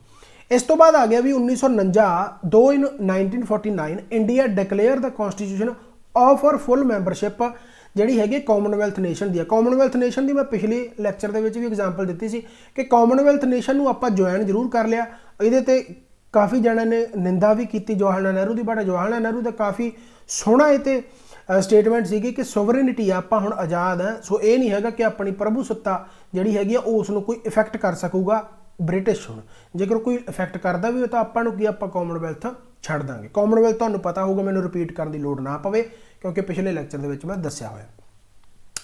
प्रभुसत्ता सारा पंजाबी दे विच लिखिया होया, तुहानूं मैं समझाता, हुण तुसीं चंगी तरह इहनूं समझ सकते हो, पढ़ सकते हो। इस तरीके दे नाल आ गया जी सोशलिस्ट। सोशलिस्ट बेसिकली की है, द सोशलिस्ट टर्म यह ऐड की गई 42वीं अमेंडमेंट 1976 के। कदों ऐड की गई? जो इंदिरा गांधी की गवर्नमेंट से, ये तुसीं याद रखना गा। 42वें संशोधन नूं मिनी कॉन्स्टिट्यूशन ऑफ इंडिया भी कहा जाता है, भी याद रख लियो। मिनी कॉन्स्टिट्यूशन ऑफ इंडिया क्या कहा जाता, क्योंकि 42वें संशोधन के बहुत कुछ चेंज होया सी, इस करके यही मन्निया जाता कि अद्धा संविधान ही हिलाता सी, इस करके उन्होंने अद्धा संविधान कहने आ, मिनी कॉन्स्टिट्यूशन कहने आ। नोट कर लो कि Indian brand of socialism democratic socialism है। डेमोक्रेटिक सोशलिज्म का मतलब की है, पहला इस तो पहले तुहानूं कम्युनिस्ट सोशलिज्म पढ़ना पऊगा। कम्युनिस्ट ते डेमोक्रेटिक दे विच फर्क की है? दो तरीके के सोशलिज्म है, एक तो डेमोक्रेटिक सोशलिज्म हो गया, एक कम्युनिस्ट सोशलिज्म हो गया। कम्युनिस्ट तुसीं ये मान लो कि सारा कुछ जिहड़ा हैगा ओह बेसिकली तुसीं कह सकते हो भी सरकारी, हर चीज़ स्टेट सोशलिज्म जिन्हों आपां कह दिंदे आ। बट डेमोक्रेटिक दे विच तुसीं मिक्सड इकोनॉमी मिक्सड सोशलिज्म कह सकते हो। मिक्सड का मतलब प्राइवेट ते जिहड़ा सरकारी दा एक तरह नाल एकीकरण है, राइट। यानी कि तुसीं ऐ कह सकते हो भी communist socialism which involves nationalism of all means of production, ਹਰ ਚੀਜ਼ ਸਰਕਾਰੀ ਹੈ ਜਿਹਦੇ ਵਿੱਚ ਪੂਰੀ ਤਰ੍ਹਾਂ ਤੁਸੀਂ ਕਹਿ ਸਕਦੇ ਹੋ ਵੀ ਸਰਕਾਰ ਦੀ ਡੋਮੀਨੈਂਸ ਹੈ। And distribution and abolition of private property, right, ਸਾਰਾ ਕੁਝ ਪ੍ਰਾਈਵੇਟ ਪ੍ਰੋਪਰਟੀ ਤੁਸੀਂ ਕਹਿ ਸਕਦੇ ਹੋ ਜਿਹੜੀ ਉਹ ਪੂਰੀ ਤਰ੍ਹਾਂ ਯਾਨੀ ਕਿ ਖਤਮ ਹੈ, ਪੂਰੇ ਸਰਕਾਰੀ ਨੈਸ਼ਨਲਿਜ਼ਮ ਕੀਤਾ ਹੋਇਆ। ਜਿਵੇਂ ਆਪਾਂ 1969 ਦੀ ਗੱਲ ਕਰਦੇ ਹਾਂ ਕਿ ਜਿਹਦੇ ਵਿੱਚ ਬੈਂਕ ਜਿਹੜੇ ਹੈਗੇ ਆ ਉਹ ਨੈਸ਼ਨਲਾਈਜ਼ ਕੀਤੇ ਗਏ ਆ। ਪਰ ਜੇਕਰ ਉਸ ਤੋਂ ਬਾਅਦ ਮਨਮੋਹਨ ਸਿੰਘ ਦੇ ਟਾਈਮ ਤੇ ਦੇਖਿਆ ਜਾਵੇ PV ਨਰਸਿਮਹਾ ਰਾਓ ਦੀ ਸਰਕਾਰ, ਤਾਂ ਉਸ ਟਾਈਮ ਤੇ basically Manmohan Singh finance minister ਸੀਗੀ 1991 ਦੇ ਵਿੱਚ, ਤਾਂ ਉਦੋਂ ਆਪਣੇ ਇਹ ਜਿਹੜੀ ਹੈਗੀ ਆ ਡੈਮੋਕ੍ਰੈਟਿਕ ਸੋਸ਼ਲਿਜ਼ਮ ਨੂੰ ਅਪਣਾਇਆ ਗਿਆ। ਡੈਮੋਕ੍ਰੈਟਿਕ ਸੋਸ਼ਲਿਜ਼ਮ ਦਾ ਮਤਲਬ ਕੀ ਆ, ਮਿਕਸਡ ਹੈ। ਮਿਕਸ ਦੇ ਵਿੱਚ ਆਪਾਂ ਬਾਹਰਲੀਆਂ ਕੰਪਨੀਆਂ ਵੀ ਆ ਸਕਦੀਆਂ, ਪ੍ਰਾਈਵੇਟ ਤੇ ਸਰਕਾਰੀ ਦੋਨੋਂ ਮਿਲ ਕੇ ਕੰਮ ਕਰਦੇ। ਸੋ ਆਪਣੇ ਡੈਮੋਕ੍ਰੈਟਿਕ ਸੋਸ਼ਲਿਜ਼ਮ ਹੈ ਇਹ ਪੁੱਛਿਆ ਜਾ ਸਕਦਾ ਹੈ। ਡੈਮੋਕ੍ਰੈਟਿਕ ਸੋਸ਼ਲਿਜ਼ਮ ਹੋਲਡਸ ਦਾ ਫੇਥ ਇਨ ਮਿਕਸਡ ਇਕੋਨਮੀ, ਮਿਕਸਡ ਸੋਸ਼ਲਿਜ਼ਮ ਨੂੰ ਦਰਸਾਉਂਦਾ ਗਾ, ਮਿਕਸਡ ਇਕੋਨਮੀ ਨੂੰ ਦਰਸਾਉਂਦਾ ਗਾ, ਜਿਹਦੇ ਵਿੱਚ ਪਬਲਿਕ ਤੇ ਪ੍ਰਾਈਵੇਟ ਸੈਕਟਰ ਕੋ ਐਗਜ਼ਿਸਟ ਸਾਈਡ ਬਾਈ ਸਾਈਡ, ਇੱਕ ਦੂਸਰੇ ਨਾਲ ਮਿਲ ਜੁਲ ਕੇ ਕੰਮ ਕਰਦੇ ਆ। ਇਹਨਾਂ ਦਾ ਕੰਮ ਕੀ ਹੁੰਦਾ ਗਾ, ਏਮ ਕੀ ਆ, poverty, ignorance, disease and inequality of opportunity ਦੂਰ ਕਰਨਾ। ਓਕੇ ਹੋ ਗਿਆ। ਸੋਸ਼ਲਿਸਟ ਪੰਜਾਬੀ ਦੇ ਵਿੱਚ ਤੁਸੀਂ ਪੜ੍ਹ ਸਕਦੇ ਹੋ। ਇੰਡੀਅਨ ਸੋਸ਼ਲਿਜ਼ਮ ਆਪਣਾ ਇਹ ਜਿਹੜਾ ਤੁਸੀਂ ਕਹਿ ਸਕਦੇ ਹੋ ਵੀ ਇੱਕ ਤਰ੍ਹਾਂ ਨਾਲ ਫੋਲੋ ਕਰਦਾ ਗਾ ਮਾਰਕਸਿਜ਼ਮ ਦੀ ਥਿਊਰੀ ਨੂੰ ਜਾਂ ਫਿਰ ਗਾਂਧੀਜ਼ਮ ਦੀ ਥਿਊਰੀ ਨੂੰ। ਇਹ ਕਾਫੀ ਤੁਸੀਂ ਦੇਖ ਸਕਦੇ ਹੋ ਵੀ ਜਿਹਦੇ ਵਿੱਚ ਤੁਹਾਨੂੰ ਇਹ ਚੀਜ਼ਾਂ ਦੇਖਣ ਨੂੰ ਮਿਲ ਸਕਦੀਆਂ ਨੇ। ਸੋਸ਼ਲਿਸਟ ਹੋ ਗਿਆ। ਪੰਜਾਬੀ ਦੇ ਵਿੱਚ ਪੜ੍ਹ ਲਿਓ ਸਮਾਜਵਾਦੀ, ਸ਼ਬਦ 42ਵੇਂ ਸੰਸ਼ੋਧਨ ਜੋ ਵੀ ਹੈ 1976 ਸਾਰਾ ਪੜ੍ਹ ਲਿਓ, ਜਿਹੜਾ ਕੁਛ ਮੈਂ ਸਮਝਾਇਆ ਉਹੀ ਕੁਛ ਲਿਖਿਆ ਹੋਇਆ। ਇਸ ਤੋਂ ਬਾਅਦ ਆ ਗਿਆ ਜੀ ਸੈਕੂਲਰ। ਸੈਕੂਲਰ ਬੇਸਿਕਲੀ ਕੀ ਆ ਕਿ 42ਵੀਂ ਅਮੈਂਡਮੈਂਟ 1976 ਦੇ ਵਿੱਚ ਹੀ ਐਡ ਕੀਤਾ ਗਿਆ। ਦੇਖੋ ਜਿਹੜੇ ਹੈਗੇ ਆ ਇਹ ਕੀਵਰਡ ਇਹਨਾਂ ਦੇ ਵਿੱਚ ਸੋਸ਼ਲਿਸਟ ਤੇ ਸੈਕੂਲਰ ਹੀ ਐਡ ਕੀਤਾ ਗਿਆ, ਰਾਈਟ। ਉਸ ਤੋਂ ਪਹਿਲਾਂ ਸੋਵਰਨ ਡੈਮੋਕ੍ਰੈਟਿਕ ਰਿਪਬਲਿਕ ਤਾਂ ਸੀਗੇ।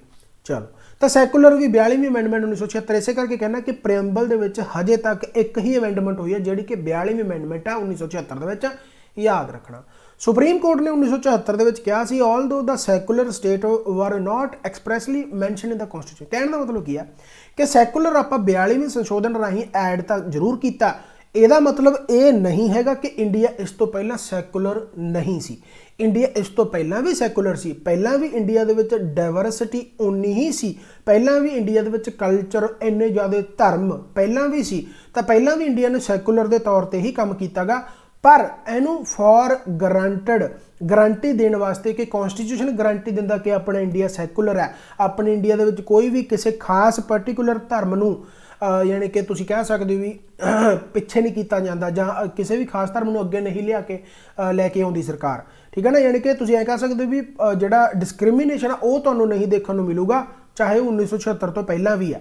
ਪਰ ਇਸ ਨੂੰ ਯਕੀਨਨ ਬਣਾਉਣ ਵਾਸਤੇ, ਯਕੀਨੀ ਕਰਨ ਵਾਸਤੇ 42ਵੀਂ ਸੰਸ਼ੋਧਨ ਵਿੱਚ ਆਪਾਂ ਲਿਆ ਕੇ ਇਹਨੂੰ ਪ੍ਰੀਐਮਬਲ ਦੇ ਵਿੱਚ ਪਾਤਾ ਤਾਂ ਕਿ ਕੱਲ੍ਹ ਨੂੰ ਕੋਈ ਨਵੀਂ ਸਰਕਾਰ ਆ ਕੇ ਇਸ ਚੀਜ਼ ਦਾ ਫਾਇਦਾ ਵੀ ਨਾ ਚੱਕ ਸਕੇ। ਇਸੇ ਕਰਕੇ ਅੱਜ ਕੱਲ੍ਹ ਵੀ ਤੁਸੀਂ ਦੇਖਦੇ ਹੋਗੇ, ਹਾਲਾਂਕਿ ਜਿਹੜੀ ਅੱਜ ਦੀ ਸਰਕਾਰ ਆ ਉਹਦੇ ਤੇ ਆਪਾਂ ਇਹ ਦੋਸ਼ ਲਗਾਉਣੇ ਆ ਕਿ ਇਹ ਜਿਹੜਾ ਹੈਗਾ ਸੈਕੂਲਰਿਜ਼ਮ ਦਾ ਖਤਰਾ ਗਾ। ਇਸੇ ਕਰਕੇ ਆਪਾਂ ਸੈਕੂਲਰਿਜ਼ਮ ਦਾ ਖਤਰਾ ਕਹਿ ਰਹੇ ਕਿਉਂਕਿ ਆਪਾਂ ਨੂੰ ਪਤਾ ਲੱਗ ਗਿਆ ਕਿ ਆਪਣਾ ਇੰਡੀਆ ਸੈਕੂਲਰ ਹੈ। ਸੋ ਇਸੇ ਕਰਕੇ ਸਰਕਾਰ ਦੇ ਲੋਕ ਖਿਲਾਫ ਹੋ ਜਾਂਦੇ ਆ, ਚਾਹੇ ਉਹ RSS ਦਾ ਏਜੰਡਾ ਹੋਵੇ, ਚਾਹੇ ਹਿੰਦੂ ਰਾਸ਼ਟਰ ਬਣਾਉਣਾ ਚਾਹੁੰਦੇ ਹੁਣ। ਇਸੇ ਕਰਕੇ ਲੋਕ ਖਿਲਾਫ ਹੋ ਜਾਂਦੇ ਤੇ ਸਰਕਾਰ ਦੀਆਂ ਲੱਤਾਂ ਖਿੱਚਣ ਵਾਸਤੇ ਆਪਾਂ ਕਾਮਯਾਬੀ ਹੋ ਜਾਂਦੇ ਆ, ਠੀਕ ਹੈ। ਸੋ ਕਹਿਣ ਦਾ ਮਤਲਬ ਇਹ ਨਹੀਂ ਹੈਗਾ ਕਿ 1976 ਤੋਂ ਪਹਿਲਾਂ ਸੈਕੂਲਰ ਆਪਣਾ ਇੰਡੀਆ ਨਹੀਂ ਸੀਗਾ। ਜੇਕਰ ਤੁਸੀਂ ਵੈਸੇ ਵੀ ਦੇਖੋਗੇ ਤਾਂ ਆਪਣਾ 25 ਤੋਂ ਲੈ ਕੇ ਜਿਹੜਾ 28 ਤੱਕ ਦਾ ਕਨਸਟੀਟਿਊਸ਼ਨ ਆਰਟੀਕਲ ਹੈ ਉਹਦੇ ਵਿੱਚ ਆਪਾਂ ਗਰੰਟੀ ਦਿੰਦੇ ਫੰਡਾਮੈਂਟਲ ਰਾਈਟ ਦੇ ਵਿੱਚ ਟੂ ਫਰੀडम ਆਫ ਰਿਲੀਜਨ। ਤੁਸੀਂ ਕੋਈ ਵੀ ਰਿਲੀਜਨ ਆ ਜਿਹੜਾ ਅਪਣਾ ਸਕਦੇ ਹੋ। 25 ਤੋਂ 28 ਆਪਾਂ ਪੜ੍ਹਦੇ ਹਾਂ। ਸੋ ਇਹਦਾ ਮਤਲਬ 25 ਤੋਂ 28 ਤਾਂ ਆਰਟੀਕਲ ਦੇ ਵਿੱਚ ਪਹਿਲਾਂ ਤੋਂ ਹੀ ਹੈ ਨਾ। ਸੋ ਯਾਨੀ ਕਿ ਸੈਕੂਲਰ ਸੀਗਾ, ਬਟ ਇਸ ਨੂੰ ਹੋਰ ਯਕੀਨੀ ਬਣਾਉਣ ਵਾਸਤੇ ਆਪਾਂ ਪ੍ਰੀਐਮਬਲ ਦੇ ਵਿੱਚ ਇਹਨੂੰ ਐਡ ਕੀਤਾ 42ਵੇਂ ਸੰਸ਼ੋਧਨ 1946 ਰਾਹੀਂ। ਸੋ ਇਹ ਤੁਸੀਂ ਯਾਦ ਰੱਖਣਾ ਹੈ। ਇੰਡੀਅਨ ਕਨਸਟੀਟਿਊਸ਼ਨ ਦੇ ਵਿੱਚ ਜਿਹੜਾ ਸੈਕੂਲਰਿਜ਼ਮ ਦਾ ਕਨਸੈਪਟ ਆਉਂਦਾ ਗਾ ਉਹ ਪੋਜ਼ਿਟਿਵ ਕਨਸੈਪਟ ਆਉਂਦਾ। ਹੁਣ ਤੁਸੀਂ ਕਹੋਗੇ ਕਿ ਪੋਜ਼ਿਟਿਵ ਕਨਸੈਪਟ ਇਹਦਾ ਮਤਲਬ ਕੋਈ ਨਾ ਕੋਈ ਨੈਗੇਟਿਵ ਕਨਸੈਪਟ ਵੀ ਹੋਊਗਾ। ਹਾਂਜੀ, ਪੋਜ਼ਿਟਿਵ ਕਨਸੈਪਟ ਤੇ ਨੈਗੇਟਿਵ ਕਨਸੈਪਟ ਦੇ ਵਿੱਚ ਫਰਕ ਕੀ ਹੈ ਇਹ ਜਾਣ ਲਓਗੇ, ਪਤਾ ਲੱਗ ਜਾਊਗਾ। ਹੁਣ ਸੈਕੂਲਰ ਦਾ ਮਤਲਬ ਕੀ ਹੈ? ਸੈਕੂਲਰ ਦਾ ਮਤਲਬ ਜਿੱਥੇ ਰਿਲੀਜਨ ਨੂੰ ਇੰਨਾ ਜ਼ਿਆਦਾ ਨਹੀਂ ਮੰਨਿਆ ਜਾਂਦਾ। ਹੁਣ ਪੋਜ਼ਿਟਿਵ ਕਨਸੈਪਟ ਦਾ ਮਤਲਬ ਕੀ ਹੈ? ਪੋਜ਼ਿਟਿਵ ਕਨਸੈਪਟ ਦਾ ਮਤਲਬ ਬਹੁਤ ਸਾਰੇ ਰਿਲੀਜਨ ਹੈ, ਬਹੁਤ ਸਾਰੇ ਰਿਲੀਜਨਾਂ ਨੂੰ ਇਕੱਠਾ ਕਰਕੇ ਰੱਖਣਾ ਸੈਕੂਲਰਿਜ਼ਮ ਹੈ। ਪਰ ਇਹਦਾ ਮਤਲਬ ਕੀ ਹੈ? ਸੈਕੂਲਰ ਦਾ ਮਤਲਬ ਵੀ ਜਿਹੜੀ ਸਰਕਾਰ ਹੈ, ਗਵਰਨਮੈਂਟ ਆ, ਉਹ ਤੁਹਾਡੇ ਧਰਮ ਦੇ ਵਿੱਚ ਕੋਈ ਵੀ ਦਖਲਅੰਦਾਜ਼ੀ ਨਹੀਂ ਦੇਊਗੀ। ਪੋਜ਼ਿਟਿਵ ਕਨਸੈਪਟ ਦੇ ਵਿੱਚ ਕੀ ਆ? ਜਿਵੇਂ ਕਿ ਮੰਨ ਲਓ ਇੰਡੀਆ ਦੇ ਵਿੱਚ ਆ, ਇੰਡੀਆ ਦੇ ਵਿੱਚ ਪੋਜ਼ਿਟਿਵ ਕਨਸੈਪਟ ਕਿਵੇਂ ਆ? ਹੁਣ ਮੁਸਲਮਾਨ ਹੈ, ਸਿੱਖ ਹੈ, ਹਿੰਦੂ ਹੈ, ਹਾਲਾਂਕਿ ਜਿਹੜੀ ਗਵਰਨਮੈਂਟ ਆ ਉਹ ਕੋਈ ਵੀ ਦਖਲਅੰਦਾਜ਼ੀ ਕਿਸੇ ਵੀ ਧਰਮ ਦੇ ਵਿੱਚ ਨਹੀਂ ਦਿੰਦੀ, ਪਰ ਜੇਕਰ ਕੱਲ ਨੂੰ ਕੋਈ ਵੀ ਕਨਫਲਿਕਟ ਹੋ ਜਾਵੇ, ਜਿਵੇਂ ਕਿ ਮੁਸਲਮਾਨਾਂ ਦੇ ਵਿੱਚ ਟ੍ਰਿਪਲ ਤਲਾਕ ਦਾ ਹੋਇਆਗਾ, ਸਾਊਥ ਦੇ ਵਿੱਚ ਆਪਾਂ ਗੱਲ ਕਰਦੇ ਹਾਂ, ਜਿਵੇਂ ਮੰਦਿਰ ਦੀ ਗੱਲ ਕਰਦੇ ਹੋਏ ਉੱਥੇ ਵੂਮੈਨ ਆ ਜਿਹੜੀਆਂ ਜਾ ਨਹੀਂ ਸਕਦੀਆਂ, ਰਾਈਟ। ਇਸੇ ਤਰੀਕੇ ਨਾਲ ਸਿੱਖ ਧਰਮ ਦੇ ਵਿੱਚ ਕਰਤਾਰਪੁਰ ਲਾਂਘਾ ਹੋ ਗਿਆ, ਜਾਂ ਸਿੱਖ ਧਰਮ ਦੇ ਵਿੱਚ ਵੀ ਕਾਫੀ ਐਸੀਆਂ ਚੀਜ਼ਾਂ ਜਿਹੜੀਆਂ ਹੁੰਦੀਆਂ ਜਿਹਦੇ ਵਿੱਚ SGPC ਹੈ ਜਿਹੜੀ ਕਿ ਆਪਣੇ ਰੂਲ ਐਂਡ ਰੈਗੂਲੇਸ਼ਨ ਬਣਾਉਂਦੀ ਆ, ਤਾਂ ਸਰਕਾਰ ਉਹਦੇ ਵਿੱਚ ਦਖਲਅੰਦਾਜ਼ੀ ਨਹੀਂ ਕਰਦੀ, ਪਰ ਜੇਕਰ ਕਨਫਲਿਕਟ ਹੁੰਦਾ ਤਾਂ ਉਹਨਾਂ ਦਾ ਸੋਲਿਊਸ਼ਨ ਕਰਦੀ ਆ, ਉਹਨਾਂ ਦਾ ਹੱਲ ਕਰਦੀ ਆ। ਇਹਦਾ ਮਤਲਬ ਹੈਗਾ ਪੋਜ਼ਿਟਿਵ ਕਨਸੈਪਟ, ਯਾਨੀ ਕਿ ਹੱਲ ਸਰਕਾਰ ਇਸ ਕਰਕੇ ਕਰਦੀ ਹੈ ਕਿ ਸਿੱਖ, ਮੁਸਲਮਾਨ, ਹਿੰਦੂ ਰਲ ਮਿਲ ਕੇ ਰਹਿਣ, ਯਾਨੀ ਕਿ ਫਰੀडम ਪੂਰੀ ਹੈ ਕਿ ਤੁਸੀਂ ਕੋਈ ਵੀ ਧਰਮ ਅਪਣਾਓ, ਕੋਈ ਵੀ ਚੀਜ਼ ਕਰੋ, ਰੂਲ ਐਂਡ ਰੈਗੂਲੇਸ਼ਨ ਤੁਹਾਨੂੰ ਸਾਰੇ ਤੁਹਾਡੇ ਅੱਡ ਅੱਡ ਦਿੱਤੇ ਹੋਏ ਆ, ਪਰ ਕਨਫਲਿਕਟ ਦੇ ਵਿੱਚ ਸਰਕਾਰ ਦਖਲਅੰਦਾਜ਼ੀ ਕਰਕੇ ट्रिपल तलाक का जिमें मामला सुप्रीम कोर्ट च गया, सुप्रीम कोर्ट ने ट्रिपल तलाक ते फैसला सुनाता, मंदिर का फैसला सुनाता, बाबरी मस्जिद का फैसला सुनाता, है ना, अयोध्या मंदिर का फैसला सुनाता। सो कहने का मतलब फ्रीडम जरूर है, आज़ादी जरूर है, सारी आज़ादी है, पर कन्फ्लिक्ट भी होण नहीं दिंदी सरकार, राइट। पर जेकर आप नैगेटिव कंसैप्ट वाले जावांगे तो नैगेटिव कंसैप्ट च तुहानूं की दिसूगा कि उत्थे धर्म कोई है ही नहीं। जिमें चाइना दे विच धर्म कोई है नहीं, जिवें मान लो चाइना दे विच मान लो तुसीं SSC का पेपर देना होवे तां उत्थे तुहाडा जिहड़ा कॉलम है और रिलीजन बेस ते नहीं बन के आऊगा कि तुसीं हिंदू हो, सिख हो जां क्रिश्चियन हो जां अदर हो, कुछ भी उत्थे नहीं आऊगा, राइट। ਇਹਦਾ मतलब नैगेटिव कंसैप्ट है, उत्थे धर्म नूं देखिया ही नहीं जाता, ठीक है। उत्थे धर्म नूं जदों इन्ना ज़्यादा देखिया, ਉਹਦਾ मतलब वो भी सैकुलर है, वो किसी धर्म नूं मनदे ही नहीं। तो सैकुलर का मीनिंग यही है कि धर्म नूं ना मनना, पर पॉजिटिव कंसैप्ट दे विच धर्म के जिहड़े जिन्ने भी पैरोकार उन्हां सारिਆਂ दे फ्रीडम दी हुई है तो सारिਆਂ नूं सरकार यूनाइट करके भी रखती है। नैगेटिव कंसैप्ट दे विच धर्म है ही नहीं, बहुत कंट्री दे विच भी है, राइट। सो नैगेटिव कंसैप्ट भी कितना किते तुहानूं जिहड़ा हैगा ओह पॉजिटिव लगदा होगा कि यार नैगेटिव कंसैप्ट ज़्यादा वधिया, जिथे कोई धर्म है ही नहीं, पर उत्थे भी कन्फ्लिक्ट देखने को मिल जाता है, क्योंकि उत्थे जदों मान लो कोई खास, चाहे तुसीं नैगेटिव कंसैप्ट दे विच ही हो, पर जे कोई खास किसी धर्म का तबका जिहड़ा प्रोटेस्ट कर रहा तो उत्थे सरकार बिल्कुल ही नहीं सुनूगी। पर जेकर यही इंडिया दे विच होवे कि खास धर्म का, चाहे मुसलमान का, चाहे हिंदू आ, चाहे कोई होर धर्म का, तो उत्थे सरकार सुनूगी, इन्ना क जरूर है, राइट। सो पॉजिटिव कंसैप्ट ज़्यादा वधिया नैगेटिव कंसैप्ट नाल। लगदा ये होगा कि नैगेटिव दे विच ज़्यादा वधिया कि उहदे विच कोई धर्म ही है नहीं। हाँ, हरेक चीज़ के प्रोज एंड कॉन्स होंदे आ। तुसीं पेपरां दे तौर ते कह सकदे हो कि हाँ जी जेकर धर्म नूं तुसीं मन्नना ही नहीं तो पेपर दे विच क्यों लिख के आउंदा है कि तुसीं हिंदू हो, सिख हो, क्रिश्चियन हो, है ना। तो ये चीज़ नाल आपां एग्री कर सकते कि हाँ यार अपना भी इंडिया दे विच ये चीज़ हो सकती है, ताकि जिहड़ा रिलीजन पक्ष तो ये चीज़ नूं ना देखिया जाए। चलो खैर, तो ये चीज़ां आ गई। सो इंडिया दे विच पॉजिटिव कंसैप्ट ऑफ सैकुलरिज्म है, इस चीज़ नूं तुसीं याद रखना गा। Therefore all religions in our country have the same status and support from the state। ਉਹੀ ਗੱਲ ਆ ਗਈ। ਤਾਂ ਪੰਜਾਬੀ ਦੇ ਵਿੱਚ ਇਹਨੂੰ ਪੜ੍ਹ ਲਿਓ ਜਿਹੜਾ ਕੁਝ ਮੈਂ ਤੁਹਾਨੂੰ ਦੱਸਿਆ। ਧਰਮ ਨਿਰਪੱਖ। ਇਸ ਤੋਂ ਬਾਅਦ ਆ ਗਿਆ ਜੀ ਡੈਮੋਕ੍ਰੈਟਿਕ। ਡੈਮੋਕ੍ਰੈਟਿਕ ਦਾ ਮਤਲਬ ਲੋਕਤੰਤਰੀ। ਡੈਮੋਕ੍ਰੈਟਿਕ, ਡੈਮੋਕ੍ਰੇਸੀ ਵਰਡ ਜਿਹੜਾ ਹੈਗਾ ਗ੍ਰੀਕ ਵਰਡ ਤੋਂ ਆਇਆ ਗਾ ਡੈਮੋਸ ਤੋਂ ਤੇ ਕ੍ਰੇਸ਼ੀਆ ਤੋਂ। ਡੈਮੋਸ ਦਾ ਮਤਲਬ ਹੁੰਦਾ ਗਾ ਲੋਕ, ਯਾਨੀ ਕਿ ਪੀਪਲ। ਡੈਮੋ ਦਾ ਮਤਲਬ ਬੇਸਿਕਲੀ ਕਰਾਊਡ ਵੀ ਹੁੰਦਾ, ਭੀੜ ਵੀ ਹੁੰਦੀ ਆ, पीपल हो गया। तो क्रेशिया का मतलब होंदा रूल। ये ग्रीक वर्ड है, पूछा जाता होंदा, डायरैक्ट याद कर लियो। डेमोक्रेसी भी दो तरह दी हो गई, किहड़ियां जी, डायरैक्ट ते इनडायरैक्ट। हुण डायरैक्ट ते इनडायरैक्ट डेमोक्रेसी की हुंदी है। डायरैक्ट डेमोक्रेसी, डायरैक्ट समझो कि डायरैक्ट लोग उहदे विच पार्टिसिपेट करते हैं तो लोग अपनी सरकार चुन लैंदे आ। इनडायरैक्ट दे विच लोग इनडायरैक्टली पार्टिसिपेशन करते हैं। किवें? हुण अपने इंडिया दे विच की है देखदे आपां। डायरैक्ट डेमोक्रेसी का मतलब की है कि डायरैक्ट डेमोक्रेसी के चार कीवर्ड आ जाते हैं। चारे कीवर्ड आ जोड़े वार वार पेपरों के पूछे जाते हैं। रेफरेंडम हो गया, इनीशिएटिव हो गया, रिकॉल हो गया, प्लेबिसिट हो गया, ये बहुत बारी पूछे जाते हैं। तो यदी एग्जाम्पल सब तो इंपॉर्टेंट है स्विट्जरलैंड, बहुत बारी पूछा जाता।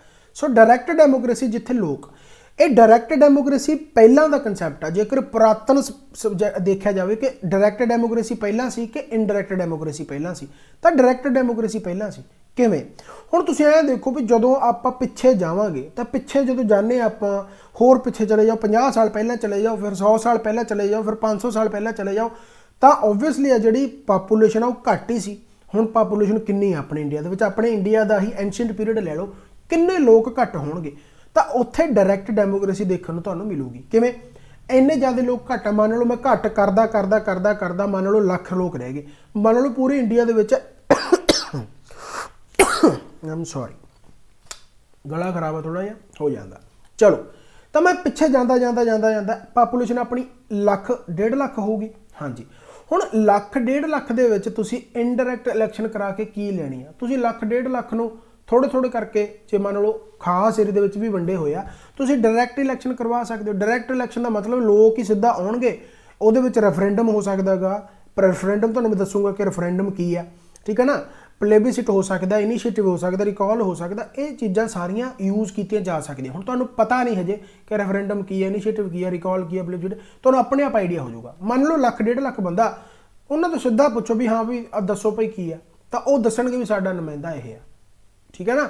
ਸੋ ਕਹਿਣ ਦਾ ਮਤਲਬ ਇਨਡਾਇਰੈਕਟ ਦੇ ਵਿੱਚ ਕੀ ਹੁੰਦਾ ਗਾ, ਇਨਡਾਇਰੈਕਟ ਦੇ ਵਿੱਚ ਆਪਾਂ ਪਹਿਲਾਂ ਰਿਪਰੈਜ਼ੈਂਟੇਟਿਵ ਚੁਣਦੇ ਆ, ਆਪਣੇ ਲੋਕ ਸਭਾ ਦੇ ਮੈਂਬਰ ਜਾਂਦੇ ਆ, ਫਿਰ ਰਾਜ ਸਭਾ ਦੇ ਮੈਂਬਰ ਲੋਕ ਸਭਾ ਤੋਂ ਜਾਂਦੇ ਆ, ਫਿਰ ਉਹ member head of the state ਆ ਜਿਹੜਾ ਉਹਨੂੰ ਚੁਣਦੇ ਆ, ਯਾਨੀ ਉਹ ਹੋ ਗਿਆ indirect.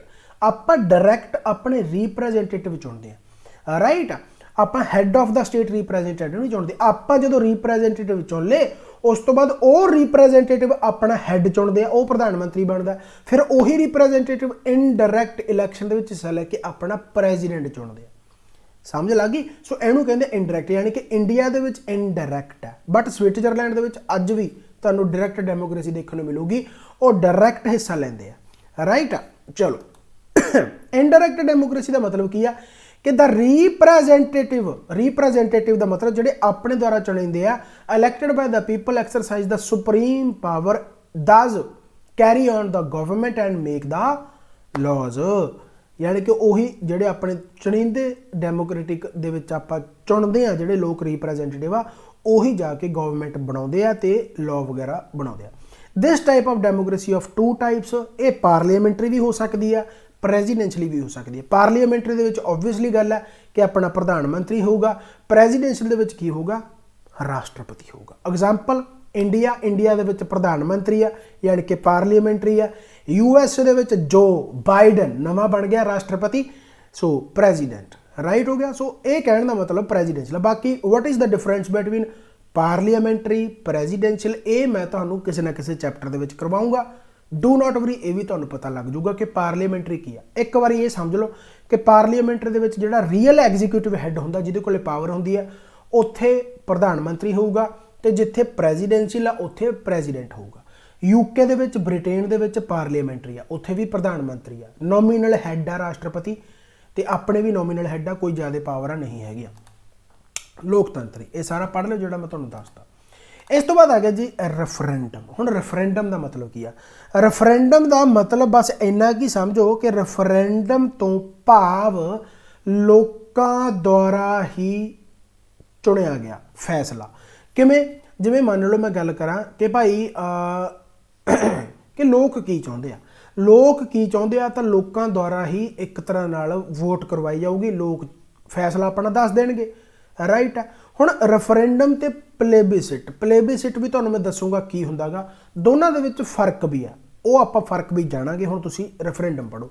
Referendum are instruments of direct democracy. Obviously ਗੱਲ, ਹੁਣ ਆਪਾਂ ਡਾਇਰੈਕਟ ਡੈਮੋਕ੍ਰੇਸੀ ਦੇ ਇੰਸਟਰੂਮੈਂਟ ਪੜ੍ਹ ਰਹੇ ਹਾਂ।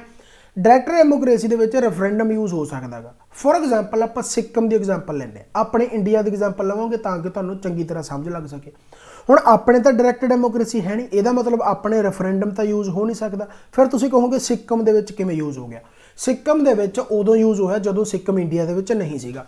36ਵੀਂ ਅਮੈਂਡਮੈਂਟ 1975 ਦੇ ਵਿੱਚ ਆਪਾਂ ਸਿੱਕਮ ਨੂੰ ਇੰਡੀਆ ਦੇ ਵਿੱਚ ਐਡ ਕਰ ਲਿਆ, ਠੀਕ ਹੈ। ਉਸ ਤੋਂ ਪਹਿਲਾਂ ਆਪਾਂ ਇੰਟੈਗਰਲ ਸਟੇਟ ਬਣਾਇਆ ਸੀ, ਫਿਰ ਉਸ ਤੋਂ ਬਾਅਦ ਪੂਰੀ ਤਰ੍ਹਾਂ ਇੰਡੀਆ ਦਾ ਪਾਰਟ ਬਣ ਗਿਆ, ਓਕੇ। ਹੁਣ ਬੇਸਿਕਲੀ ਜਦੋਂ ਸਿੱਕਮ ਇੰਡੀਆ ਦੇ ਵਿੱਚ ਐਡ ਹੋਣਾ ਸੀ ਤਾਂ ਸਿੱਕਮ ਦੇ ਵਿੱਚ ਚੌਗਿਆਲ ਜਿਹੜੇ ਰਾਜਾ ਸੀਗਾ, ਯਾਨੀ ਕਿ ਉਹ ਉੱਥੇ ਰਾਜ ਕਰ ਰਹੇ ਸੀਗੇ, ਰਾਜਾ ਮਰਵਾੜੇ ਸੀ। ਸੋ ਇੰਡੀਆ ਦੇ ਵਿੱਚ ਮਿਲਣਾ ਜਾਂ ਨਾ ਮਿਲਣਾ ਇਹ ਲੋਕਾਂ ਦੁਆਰਾ ਫੈਸਲਾ ਕੀਤਾ ਗਿਆ। ਉੱਥੇ ਰੈਫਰੈਂਡਮ ਹੋਇਆ ਤੇ ਲੋਕਾਂ ਨੇ ਕੀ ਕਿਹਾ ਕਿ ਹਾਂ ਅਸੀਂ ਇੰਡੀਆ ਦੇ ਵਿੱਚ ਜਾਣਾ ਚਾਹੁੰਦੇ ਹਾਂ। ਕਸ਼ਮੀਰ ਦੇ ਵਿੱਚ ਵੀ ਇਸੇ ਕਰਕੇ ਹੀ ਕਹਿੰਦੇ ਕਿ ਤੁਸੀਂ ਰੈਫਰੈਂਡਮ ਕਰਵਾ ਲਓ, ਤਾਂ ਕਸ਼ਮੀਰ ਦੇ ਲੋਕ ਜਦੋਂ ਰੈਫਰੈਂਡਮ ਦੇ ਵਿੱਚ ਚਲੇ ਜਾਣਗੇ ਤਾਂ ਓਬਵੀਅਸਲੀ ਗੱਲ ਆ ਮੈਜੋਰਿਟੀ ਮੁਸਲਮਾਨਾਂ ਦੀ ਹੈ, ਤੇ ਉਹਨਾਂ ਨੇ ਕਹਿ ਦੇਣਾ ਜਾਂ ਤਾਂ ਅਸੀਂ ਆਜ਼ਾਦ ਹੋਣਾ ਚਾਹੁੰਦੇ ਹਾਂ ਜਾਂ ਉਹਨਾਂ ਨੇ ਕਹਿ ਦੇਣਾ ਅਸੀਂ ਪਾਕਿਸਤਾਨ ਦੇ ਵਿੱਚ ਜਾਣਾ ਚਾਹੁੰਦੇ ਹਾਂ। ਇਸੇ ਕਰਕੇ ਜਿਹੜੀ ਸਰਕਾਰ ਅੱਜ ਦੀ ਹੈ ਉਹ ਰੈਫਰੈਂਡਮ ਨਹੀਂ ਕਰਵਾਉਂਦੀ, ਇਸੇ ਕਰਕੇ ਆਪਣੇ ਇੰਡੀਆ ਦੇ ਵਿੱਚ ਰੈਫਰੈਂਡਮ ਹੋ ਵੀ ਨਹੀਂ ਸਕਦਾ। समझ लग गई। सो रेफरेंडम का मतलब लोगों द्वारा ही फैसला सुनाया जाता गा। एग्जाम्पल के तौर पर देख सकते हो तुसी Belgium, Colombia, Croatia, France, Ecuador तुहाडा हो गया, एक्वाडोर हो गया, एस्टोनिया हो गया, स्विट्जरलैंड हो गया, इटली हो गया, इत्थे रेफरेंडम करवाया जाता है।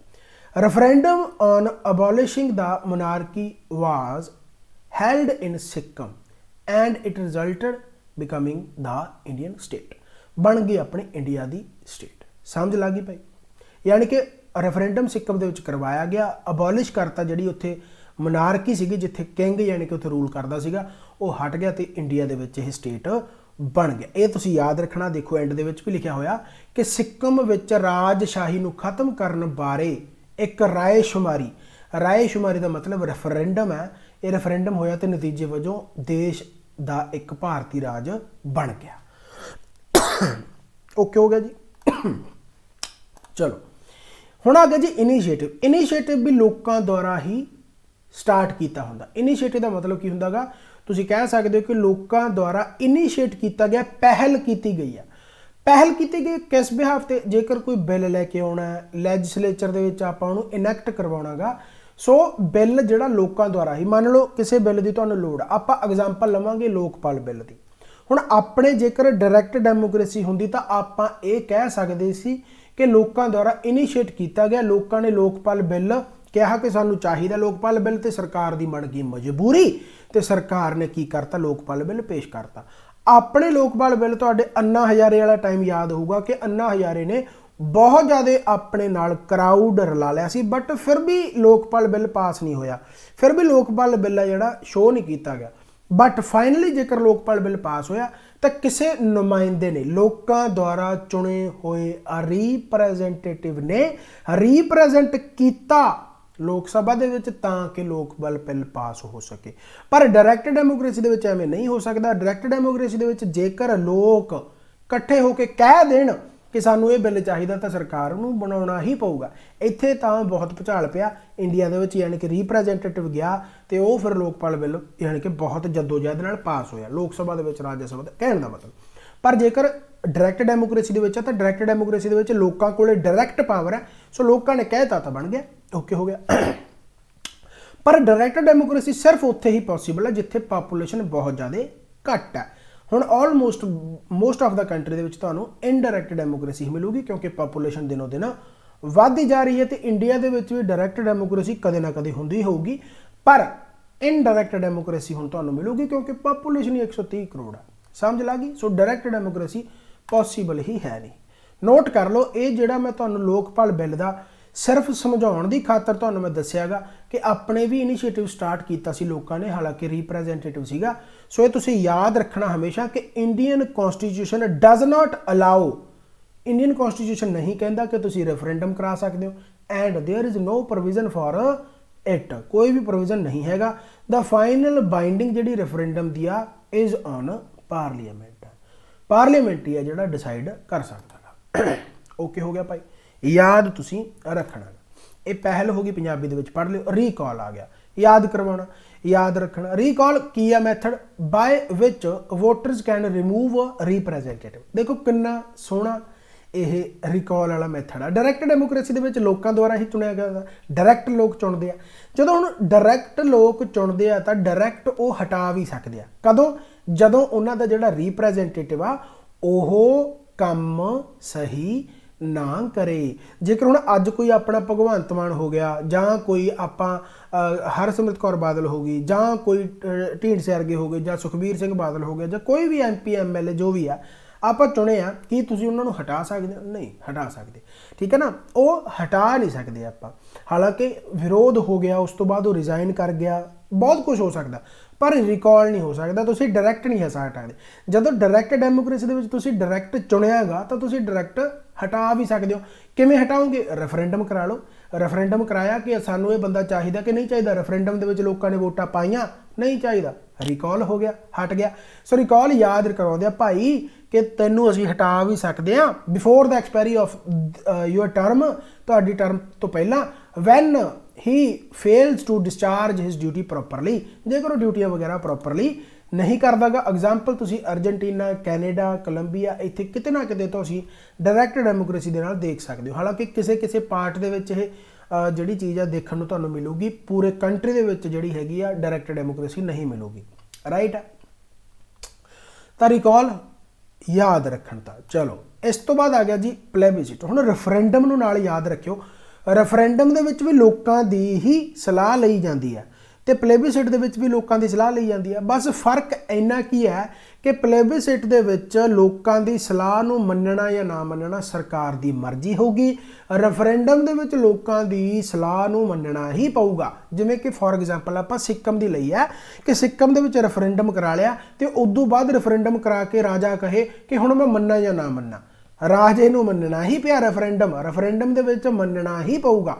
ਪਰ ਪਲੇਬਿਸਿਟ ਦੇ ਵਿੱਚ ਮੰਨਣਾ ਜਾਂ ਨਾ ਮੰਨਣਾ ਤੁਸੀਂ ਕਹਿ ਸਕਦੇ ਵੀ ਸਰਕਾਰ ਦੀ ਮਰਜ਼ੀ ਹੋਊਗੀ। ਹੁਣ ਆਪਾਂ ਐਗਜ਼ਾਮਪਲ ਕੇਜਰੀਵਾਲ ਦੀ ਸਰਕਾਰ ਦੀ ਲੈ ਲੈਂਦੇ ਹਾਂ। ਕੇਜਰੀਵਾਲ ਦੀ ਸਰਕਾਰ ਆਈ, ਕੇਜਰੀਵਾਲ ਦੀ ਸਰਕਾਰ 2013-14 ਦੀ ਗੱਲ ਹੈ, ਜਦੋਂ ਕਾਂਗਰਸ ਦੇ ਨਾਲ ਇਹਨਾਂ ਨੇ ਮਿਲ ਕੇ ਪਾਰਟੀ ਬਣਾਈ।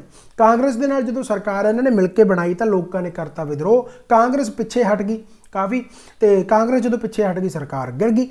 ਓਕੇ ਹੋ ਗਿਆ। ਦੁਬਾਰਾ ਜਦੋਂ ਵੋਟਾਂ ਯਾਨੀ ਕਿ ਹੋਣੀਆਂ ਸੀਗੀਆਂ ਤਾਂ ਦੁਬਾਰਾ ਵੋਟਾਂ ਤੋਂ ਪਹਿਲਾਂ ਕੇਜਰੀਵਾਲ ਸਰਕਾਰ ਨੇ ਕੀ ਕੀਤਾ, ਫੋਨ ਕੀਤੇ ਪੂਰੇ ਦਿੱਲੀ ਸਰਕਾਰ ਦੇ ਜਿਹੜੇ ਦਿੱਲੀ ਦੇ ਜਿਹੜੇ ਲੋਕ ਆ, ਇੱਕ ਤਰ੍ਹਾਂ ਨਾਲ ਜਿਵੇਂ ਕਾਲਰ ਟਿਊਨ ਹੈ, ਜਿਵੇਂ ਹੁਣ ਅੱਜ ਵੀ ਡੇਂਗੂ ਦੀ ਆ ਗਈ ਜਾਂ ਕਰੋਨਾ ਦੇ ਬਾਰੇ ਇੱਕ ਸਲਾਹ ਮਸ਼ਵਰਾ ਆ ਗਿਆ, ਤਾਂ ਉਹ ਪਲੇਬਿਸਿਟ ਨੂੰ ਯੂਜ਼ ਕੀਤਾ ਗਿਆ ਉੱਥੇ।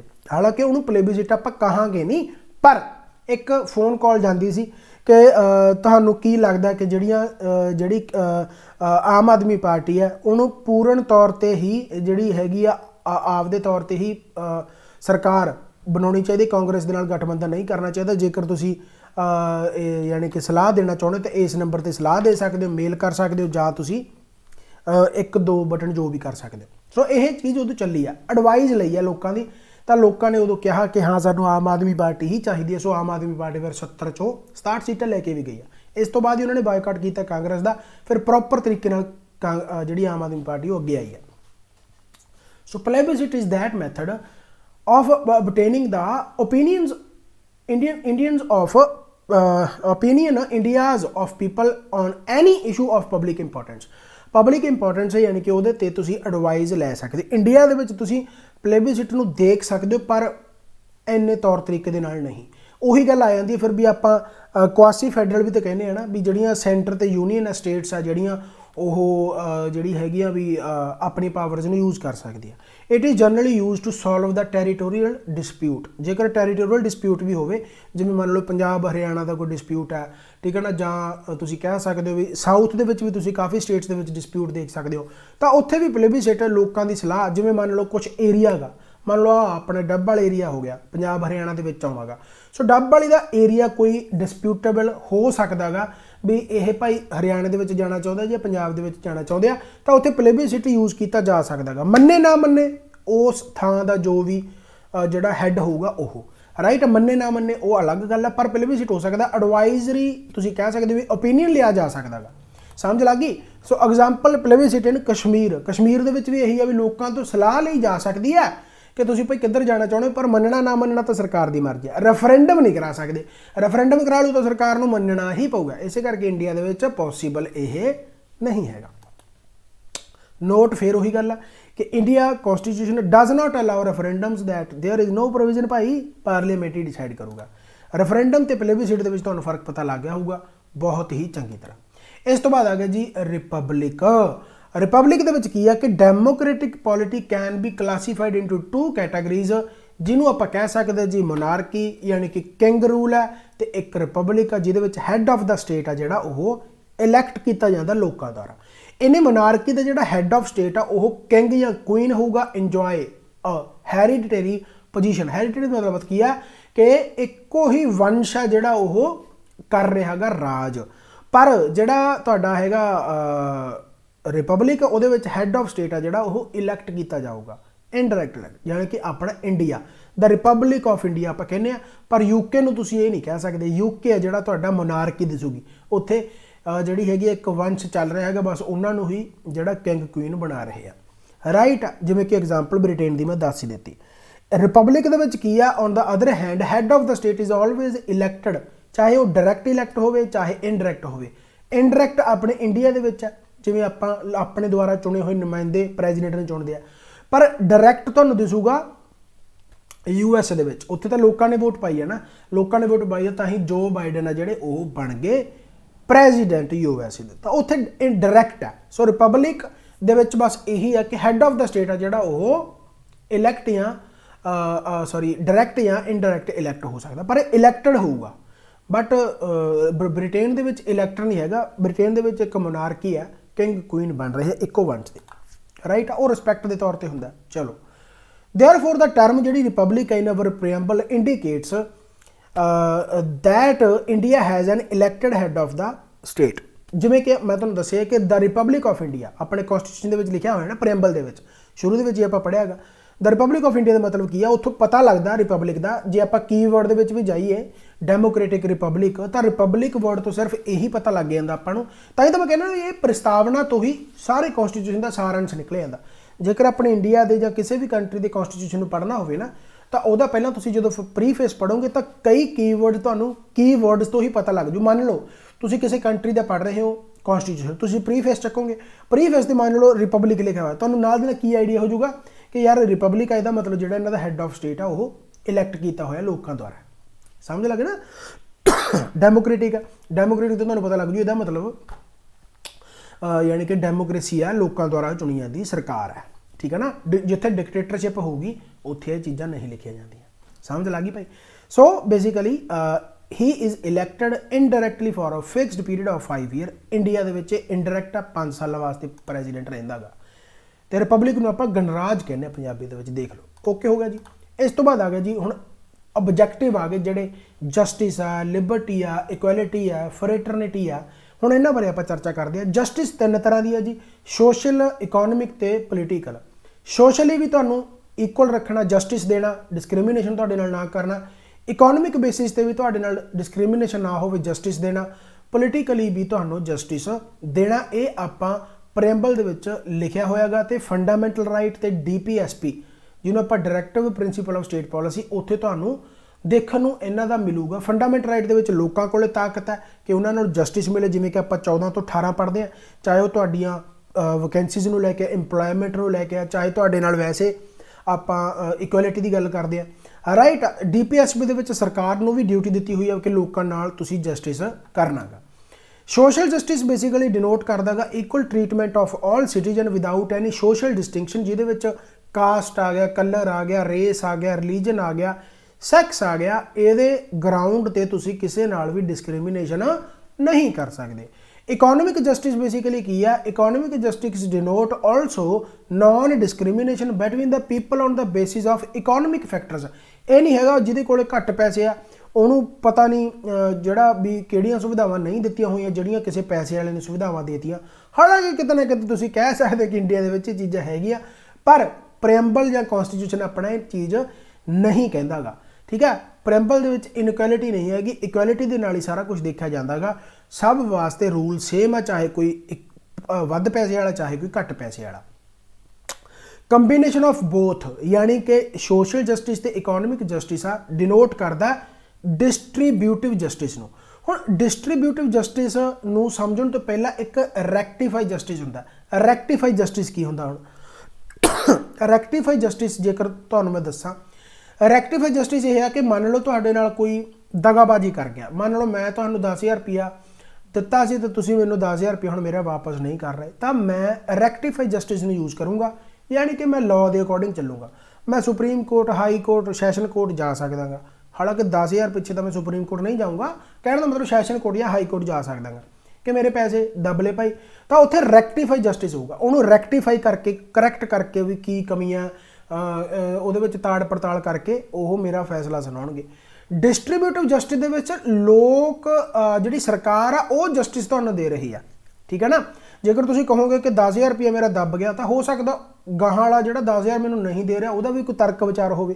ਉਹ ਵੀ ਕਹੂਗਾ ਕਿ ਮੇਰੇ ਦੇ ਨਾਲ ਤਾਂ ਮੈਨੂੰ ਤਾਂ 10,000 ਇਹਨੇ ਵੈਸੇ ਹੀ ਦਿੱਤਾ ਸੀ, ਜਾਂ ਇਹ ਕਹਿ ਲਓ ਵੀ ਮੈਨੂੰ 10,000 ਦਿੱਤਾ ਹੀ ਨਹੀਂ ਸੀ, ਜਾਂ ਇਹ ਮੈਨੂੰ 10,000 5000 ਦਿੱਤਾ ਸੀ, 10,000 ਮੰਗਣ ਲੱਗ ਗਿਆ। ਇਸ ਤਰੀਕੇ ਨਾਲ ਤਰਕ ਵਿਚਾਰ ਹੋਣਗੇ। ਤਾਂ ਉੱਥੇ ਲਾਅ ਹੈ, ਉੱਥੇ ਲਾਅ ਨੂੰ ਪੜ੍ਹਨਾ ਪਊਗਾ, ਉੱਥੇ ਰੈਕਟੀਫਾਈ ਹੋਊਗੀ ਚੀਜ਼।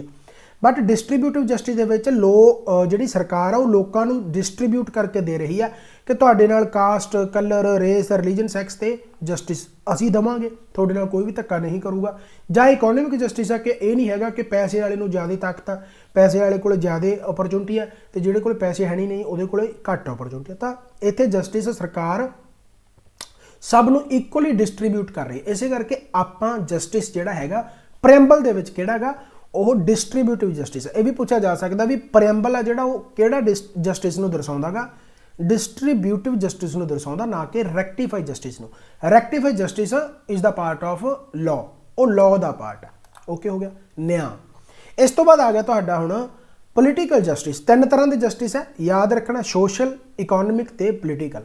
ਪੋਲੀਟੀਕਲ ਜਸਟਿਸ ਆ ਜਿਹੜਾ ਉਹ ਪੋਲੀਟੀਕਲੀ ਆ, ਜਿਵੇਂ ਕਿ citizen should all have equal political rights, equal access to all political offices and equal voice in the government। Particular ਇਹ ਨਹੀਂ ਹੈਗਾ ਕਿ ਪੋਲੀਟੀਕਲ ਜਸਟਿਸ ਦੇ ਵਿੱਚ ਕਿ ਕਿਸੇ ਖਾਸ ਤਬਕੇ ਨੂੰ ਪੋਲੀਟੀਕਲ ਪਾਵਰਾਂ ਜ਼ਿਆਦਾ ਦਿੱਤੀਆਂ ਹੋਈਆਂ, ਕਿਸੇ ਖਾਸ ਤਬਕੇ ਨੂੰ ਪੋਲੀਟੀਕਲ ਪਾਵਰਾਂ ਘੱਟ ਦਿੱਤੀਆਂ ਹੋਈਆਂ। ਸਿਟੀਜ਼ਨਸ ਕੋਲੇ ਇਕੁਅਲ ਪੋਲੀਟੀਕਲ ਰਾਈਟਸ ਹੈ, ਇਕੁਅਲ ਐਕਸੈਸ ਕਰ ਸਕਦੇ ਆ to all political offices, equal voice ਹੈ, ਯਾਨੀ ਕਿ ਇੱਥੇ ਵੀ ਇਕੁਐਲਿਟੀ ਹੀ ਦਿਸਦੀ ਹੈ। ਤੇ ਜਿਹੜੇ ਇਹ ਤਿੰਨੋਂ ਦੇ ਤਿੰਨੇ ਸੋਸ਼ਲ, ਇਕੋਨੋਮਿਕ ਜਾਂ ਫਿਰ ਪੋਲੀਟੀਕਲ ਹੈ, ਇਹ ਤਿੰਨੇ ਦੇ ਤਿੰਨੇ ਜਿਹੜੇ ਲਏ ਗਏ ਆ ਇਹ ਕਿੱਥੋਂ ਲਏ ਗਏ ਆ? ਰਸ਼ੀਅਨ ਰੈਵੋਲੂਸ਼ਨ ਤੋਂ ਲਏ ਗਏ ਆ 1917। ਇਹ ਤੁਸੀਂ ਯਾਦ ਰੱਖਣਾ, ਜਿਵੇਂ ਕਿ ਫ੍ਰੈਂਚ ਰੈਵੋਲੂਸ਼ਨ ਹੈ, ਰਸ਼ੀਅਨ ਰੈਵੋਲੂਸ਼ਨ ਹੈ, ਇਹ ਹਮੇਸ਼ਾ ਯਾਦ ਰੱਖਣਾ ਕਿ ਰਸ਼ੀਅਨ ਰੈਵੋਲੂਸ਼ਨ 1917 ਤੋਂ ਆਪਾਂ ਜਸਟਿਸ ਦੇ ਜਿਹੜੇ ਤਿੰਨ ਪਾਰਟ ਆ ਉਹ ਲਏ ਆ, ਸੋਸ਼ਲ, ਇਕੋਨੋਮਿਕ ਤੇ ਪੋਲੀਟੀਕਲ। ਠੀਕ ਹੈ। ਇਸ ਤੋਂ ਬਾਅਦ ਆ ਗਿਆ ਜੀ ਲਿਬਰਟੀ। ਸੋ ਲਿਬਰਟੀ ਆਜ਼ਾਦੀ ਹੈ, ਤੁਹਾਡੀ ਆਜ਼ਾਦੀ 5 ਤਰ੍ਹਾਂ ਦੀ ਹੈ, ਜਿਹਦੇ ਵਿੱਚ ਤੁਸੀਂ 5 ਤਰ੍ਹਾਂ ਦੀ ਆਜ਼ਾਦੀ ਕਿਹੜੀ ਕਿਹੜੀ ਦੇਖਦੇ ਹੋ ਕਿ ਤੁਸੀਂ ਕੁਝ ਵੀ ਸੋਚ ਸਕਦੇ ਹੋ, ਥਾਟ ਐਕਸਪ੍ਰੈਸ ਕਰ ਸਕਦੇ ਹੋ, ਬਲੀਫ ਕਰ ਸਕਦੇ ਹੋ, ਫੇਥ ਹੋ ਗਿਆ, ਵਰਸ਼ਿਪ ਹੋ ਗਿਆ, ਕਿਸੇ ਦੀ ਪਾਠ ਪੂਜਾ ਕਰੋ। ਤੁਹਾਨੂੰ ਇਹ ਲਿਬਰਟੀ ਦਿੱਤੀ ਹੋਈ ਹੈ ਪ੍ਰੈਂਬਲ ਦੁਆਰਾ। ਐਂਡ ਥਰੂ ਦੀਅਰ ਫੰਡਾਮੈਂਟਲ ਰਾਈਟਸ ਤੁਸੀਂ ਦੇਖ ਸਕਦੇ ਹੋ ਕਿ ਇਹ ਇਨਫੋਰਸੇਬਲ ਹੈ। ਜੇਕਰ ਤੁਹਾਡੇ ਨਾਲ ਕੋਈ ਵੀ ਵਾਇਲੇਸ਼ਨ ਹੁੰਦਾ ਤਾਂ ਤੁਸੀਂ ਆਰਟੀਕਲ 32 ਰਾਹੀਂ ਸੁਪਰੀਮ ਕੋਰਟ ਜਾ ਸਕਦੇ ਹੋ ਕਿ ਸਾਡੀਆਂ ਆਜ਼ਾਦੀਆਂ ਭੰਗ ਕੀਤੀਆਂ ਜਾ ਰਹੀਆਂ ਹੈਗੀਆਂ।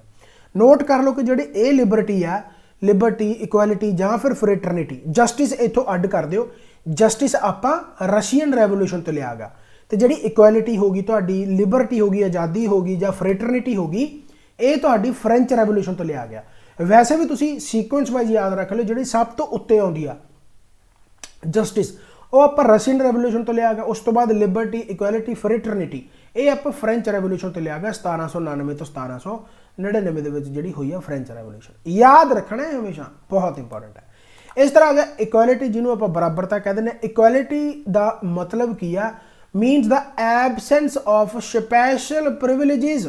ਪ੍ਰਿਵਿਲੇजेस ਦਾ ਮਤਲਬ ਕੀ ਆ ਕਿ ਸਪੈਸ਼ਲ ਤੁਹਾਨੂੰ ਕੋਈ ਖਾਸ ਤੁਹਾਡੇ ਵਾਸਤੇ यानी कि फ़ायदा नहीं किया गया टू एनी सैक्शन, किसी particular section of the society हो गया।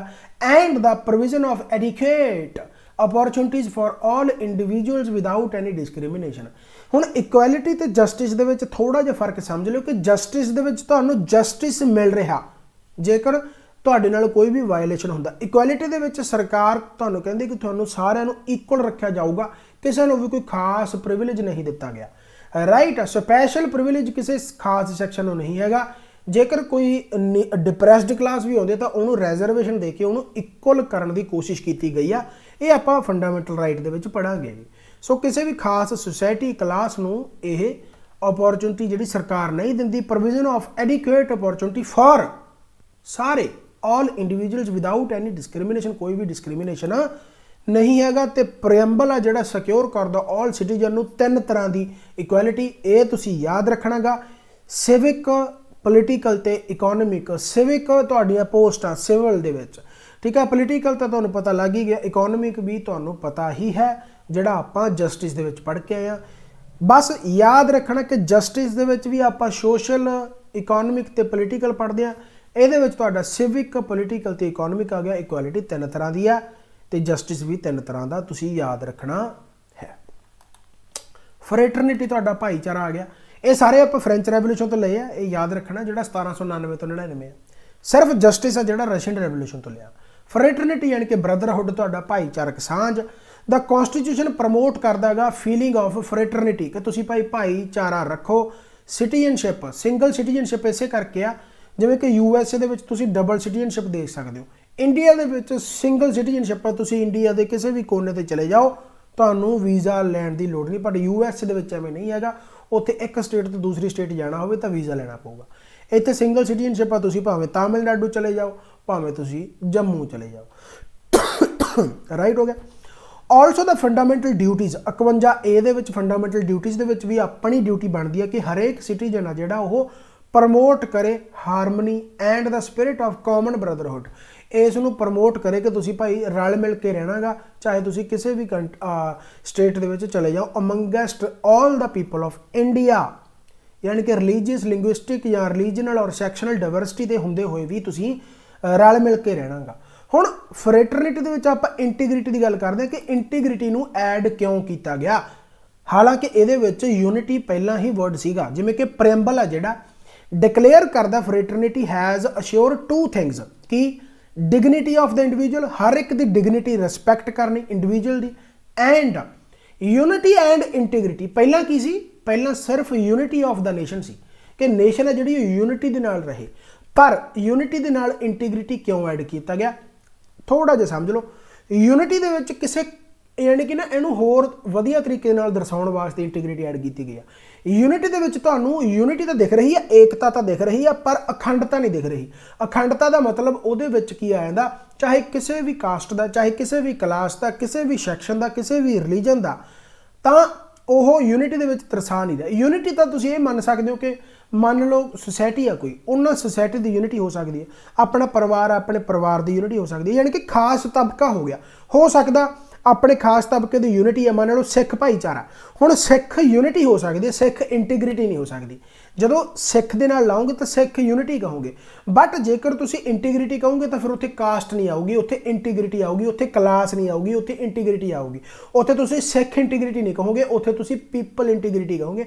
ਪੀਪਲ ਇੰਟੀਗ੍ਰਿਟੀ ਦਾ ਮਤਲਬ ਕੀ ਆ, ਉੱਥੇ ਹਰੇਕ ਕਾਸਟ ਹੈ, ਹਰ ਇੱਕ ਕਾਸਟ ਉੱਥੇ ਯਾਨੀ ਕਿ ਏਕਤਾ ਨੂੰ ਦਰਸਾ ਰਹੀ ਹੈ। ਯੂਨਿਟੀ ਇਸੇ ਕਰਕੇ ਇੰਟੀਗ੍ਰਿਟੀ ਨੂੰ ਐਡ ਕੀਤਾ ਗਿਆ ਤਾਂ ਕਿ ਆਪਾਂ ਕਿਸੇ ਖਾਸ ਤਬਕੇ ਨੂੰ ਯੂਨਿਟੀ ਨਾ ਕਹੀਏ। ਇੰਟੀਗ੍ਰਿਟੀ ਦਾ ਮਤਲਬ ਅਖੰਡਤਾ, ਸਾਰੇ ਇਹਦੇ ਵਿੱਚ ਧਰਮ ਆ ਜਾਂਦੇ ਨੇ, ਇਸ ਕਰਕੇ ਐਡ ਕੀਤਾ ਗਿਆ unity and integrity of the nation. The word integrity ਆ ਜਿਹੜਾ ਇਹ ਵੀ 42ਵੀਂ ਅਮੈਂਡਮੈਂਟ ਦੇ ਵਿੱਚ ਹੀ ਐਡ ਕੀਤਾ ਗਿਆ 1976।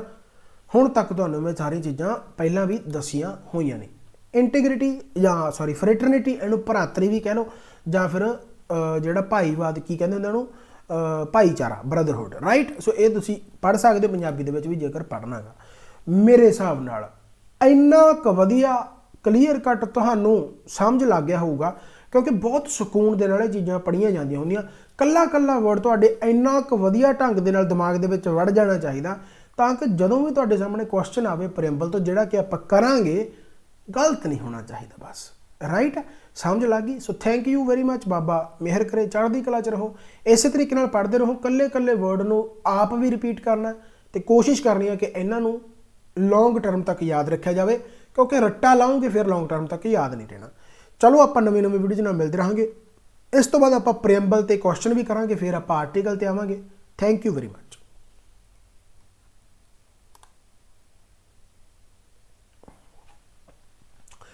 ਕੁਐਸਚਨ ਵੀ ਇਹਦੇ ਵਿੱਚ ਦੇਖਣ ਨੂੰ ਮਿਲ ਰਹੇ ਆ ਤੁਹਾਨੂੰ, ਪਰ ਕੋਈ ਨਾ, ਆਪਾਂ ਕਰ ਲਾਂਗੇ ਕੁਐਸਚਨ ਵੀ। ਠੀਕ ਹੈ, so thank you very much. ਬਾਬਾ ਮਿਹਰ ਕਰੇ।